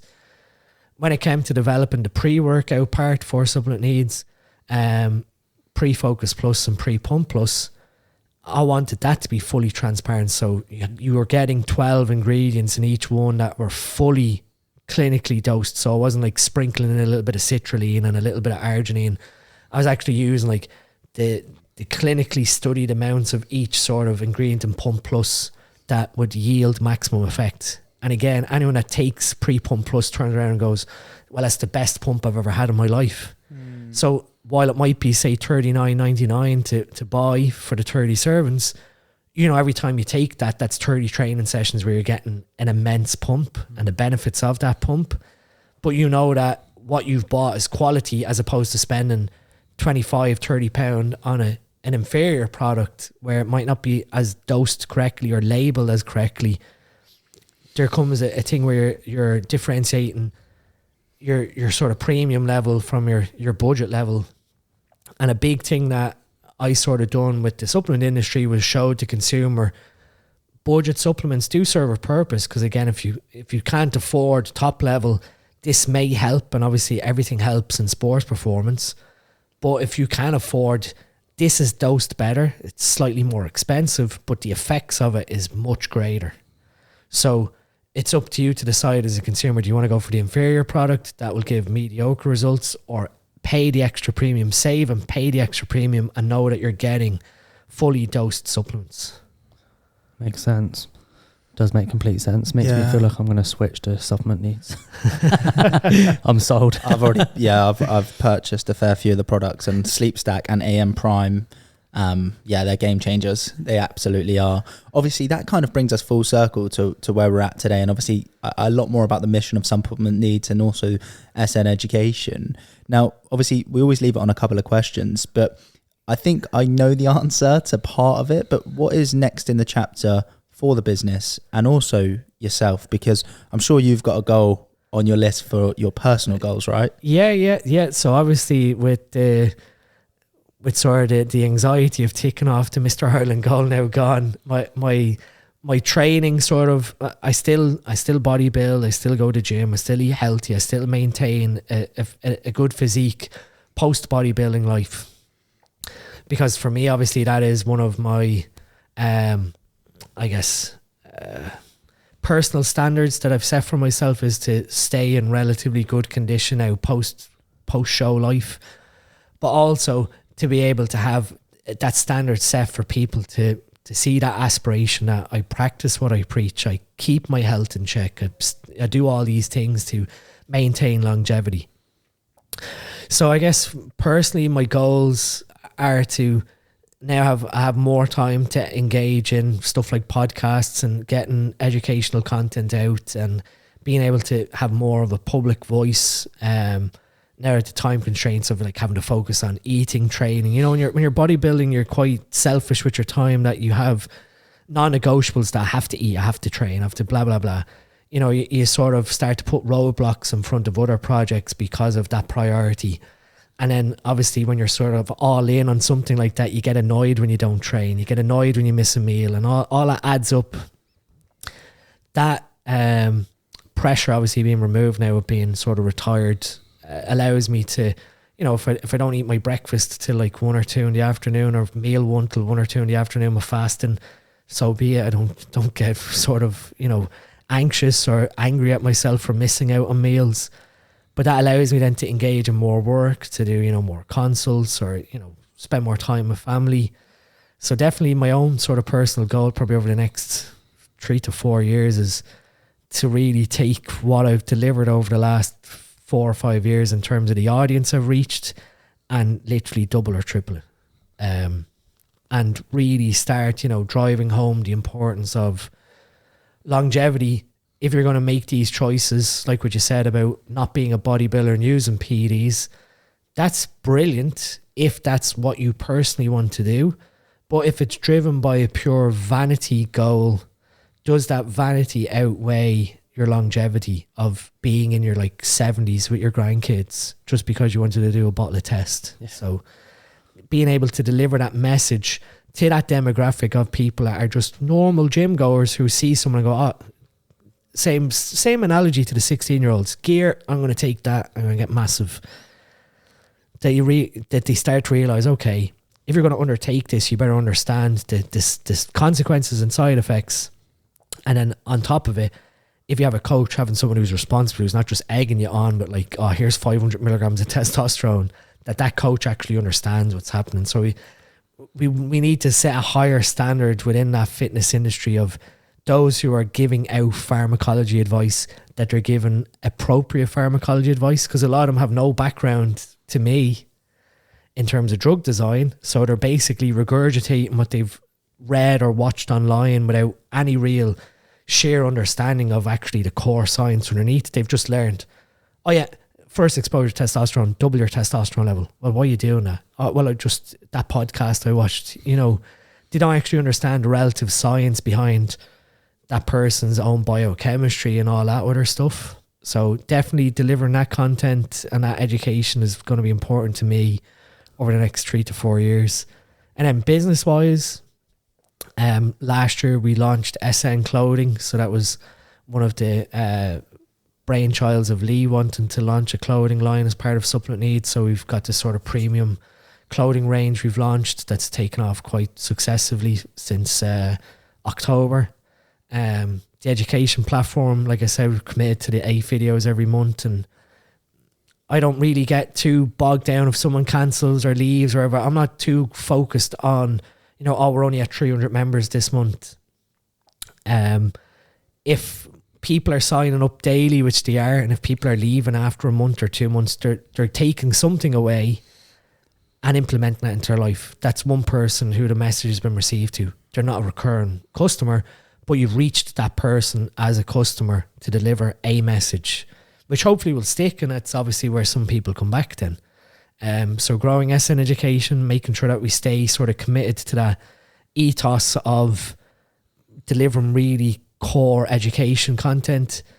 Probably over the next year, we'll probably incorporate some more entertainment stuff, like, you know, following athletes, day in the life, sort of vlog style content that people feel they can buy in and watch what athletes of Supplement Needs are doing and how they're using products and how they're taking that education to apply to their own professional lives. But staying true to not being gimmicky and getting quick clicks because we've done something controversial. Like I've been pulled into online debates with other people, and I tend to get out of them as quickly as possible. State what I have to say and then get out. I don't like, you know, I don't call anyone into question. I don't, like, even in my deliverance of education, I'll just put a message out there and then someone will go, oh, you're saying that because such and such said that. I'm like, well, no, actually, I'm just saying what the fact is and what the straight answer is. If that person's delivering that message, great. You continue to listen to them if that's what you want. But this is the fact. This is the science. You know, this is the black and white blunt answer. If they want to argue and keep calling the question, that's great. You know, and I've gotten more wiser as I've gotten older. You know, in the past, I would argue back with people to prove a point, and now it's sort of like, I'll argue my point, and if there's replies back, I just won't entertain. It's like, I've made my point. I'm not wasting more time on this person arguing. Much to the delight of my wife. She's often say to me, why are you arguing with strangers on the internet for? You don't even know them. I'm like, yeah, that's a very valid point. Why am I wasting time on my phone to the stranger that I'll never meet? And if I do meet them on the street, if they knew anything about my background in martial arts, I'll have it out. Yeah, they won't do it. Fair point. I'd be the last person to be saying anything to. And that's funny because obviously when we're at expos, people meet me personally and they're sort of like, oh, you're very different to how your persona is on social media, this sort of bluntness. You're very open, you're very honest. I say, well, sometimes messages get lost on social media when you're being very blunt. Yeah. But that bluntness to me, like I've said to my wife, is very important, that I'm delivering this message black and white. I'm not beating around the bush. This is what happens when you do this. Whether you like it or not, you know, this is what happens. This is the education. And if it's taken across as being this very blunt personality, to me, with such a serious message, you can have a bit of entertainment, like the whole heroin and trend, but you have to be very serious when you're trying to get this message across to even young kids. You know, these are serious issues that I want you to understand with what you're going forward. So with Supplement Needs, obviously we're going to continue to grow the brand, but a big focus that I want to move into now is the general population, making people aware that Supplement Needs just isn't a bodybuilding brand, which is what we've become really associated with over the last 4 years. We have, you know, a huge stake in the UK fitness and bodybuilding population as customers and keeping their health safe. But how I formulated all these supplements, they can be used by anyone. They weren't designed for like steroid users or bodybuilders or fitness competitors or whatever. They're designed to fix a problem. And those same problems that occur like heart disease and cholesterol issues in bodybuilders happen in parents, siblings, you know, relatives. It's getting that message out now that our products, you know, are designed for a global reach and branching out into that sort of general population. And so obviously with that, then a lot of the message that's delivered by me towards, you know, steroid users will start moving into more of a broader, simpler message, you know, of this is what this product was designed to do. This is how it benefits, you know, your mother, your father, your cousin or whatever, as opposed to, you know, having referrals from someone who, you know, takes steroids to another friend. Oh, you should take Heart Stack because it's going to protect your cholesterol. It's now sort of like, oh, by the way, Dad, you've got high cholesterol. This product helps to protect your cholesterol and improve your chances towards keeping your risk of cardiovascular disease down.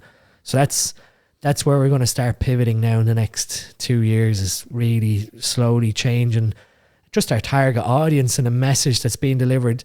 Still personally reach out and keep that vying in the sort of PD safety and health and making sure that you're not doing silly things, but really focusing now on improving the lifespan of the general population, which I've been applying to bodybuilders.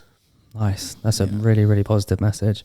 The final thing I want to leave it on is, what is your Aura average sleep score? Oh God, let's have a look. On average, what are we looking at? What's yours, Jack? Mine varies so dramatically because my sleep routine is poor. I think my average percentage is always in the upper 80s now. I'll tell an interesting fact. That's hefty. That is hefty. I'll tell you an interesting fact though, because people say about Oura rings and sleep trackers, I find you take these with a pinch of salt. Mm-hmm. And I'll show you. You won't see it because we're on a podcast, but I have a Wittings watch, I have a Fitbit, and I have an Oura. all 3 of them tell me different things. Oh, really? Every morning. One thing that I came to realise with the Oura Ring was my sleep efficiency for a while was like mid 70s, 70%, 75, 76. It's like, that's so strange. You're looking at the graph and it's showing all this movement. Like, am I really that restless at night in bed? Because I don't feel that restless. I feel relatively refreshed. I feel like I've had a good sleep. And then you look at the time I had the Fitbit on the left hand, and the Fitbit is just showing I was dead asleep. And now you start to realise your partner who's lying beside you, their movement's being picked up by the ring. And my wife tosses and turns. I see that. To be honest with you, I can actually relate to that because my girlfriend also gets up quite frequently through the night, and my aura suggests that my restfulness is really bad. It's usually in the red, and I wake up thinking, I swear I didn't wake up last night. So I can actually relate to that. But it's a very interesting point actually, because some people take sleep trackers for gospel and Bible, and they think, oh, that must be right. And I get caught up with it as well sometimes, if I'll be honest with you. You definitely. What I like about the Oura Ring anyway is, what I say to people when you have these trackers is, you get up, like, this is me syncing my ring now from last night. I didn't look at it when I woke up this morning. Oh, it's the first thing I look at. It's really annoying. I purposely got in the habit of wake up, assess how you feel. Do you feel rested? You know, how are you in tune with your body? And then once you're up about, 10, 15 minutes, then sync your tracker and then see what it says from last night. If you feel amazing and this is saying bad, so last night is saying my sleep score was 70, which is good. What was my efficiency? 81%. It's saying I was restless. And my REM sleep was only at 52 minutes last night for some reason. But when I woke up this morning, I felt, pretty good for 7.5 hours in bed. Yeah. So I find these are very objective in that, to give you a bit of data, and then you have to take a subjective approach on, right, it's saying that my HRV is low and it's telling me that I should probably be in rest mode. Is that because I took a load of stimulants yesterday and my heart rate variability is being affected from the stimulant use? So making decisions based on what these are telling you, you have to be very, in tune with. It's telling you a bit of data. Does that line up with the real life? If it does, then great, you can track it that way. But don't sort of turn, sleep scores into a game, because you'll just frustrate yourself. True. You wake up in the morning and go, that was a wasted night of sleep because I only got 55%, and then you realise, okay, well, they were tossing and turning and there was noise outside and whatever else, that you realise that how we track our health with these trackers is great, but you don't want to get into that game of, that analysis by, paralysis by analysis, where you're just looking at the data all the time and you're not actually looking at what's going on in real life. True. I maybe need to adopt that. But Dean, thank you so much for coming on today. Really appreciate your time. Where can people find you? So my main handle would be my Instagram, which is Dean STM, and that sort of handles the same for YouTube. I don't really post as much to YouTube, but Dean STM is my Instagram. And then obviously you've got @Supplement Needs and @SN Education. And then we've got our website, supplementneeds.co.uk and sneducation.co.uk. So between those 3, the IG and the 2 websites, people will be able to reach out to me. Dean, thank you so much, mate. Thanks a million. Amazing, mate.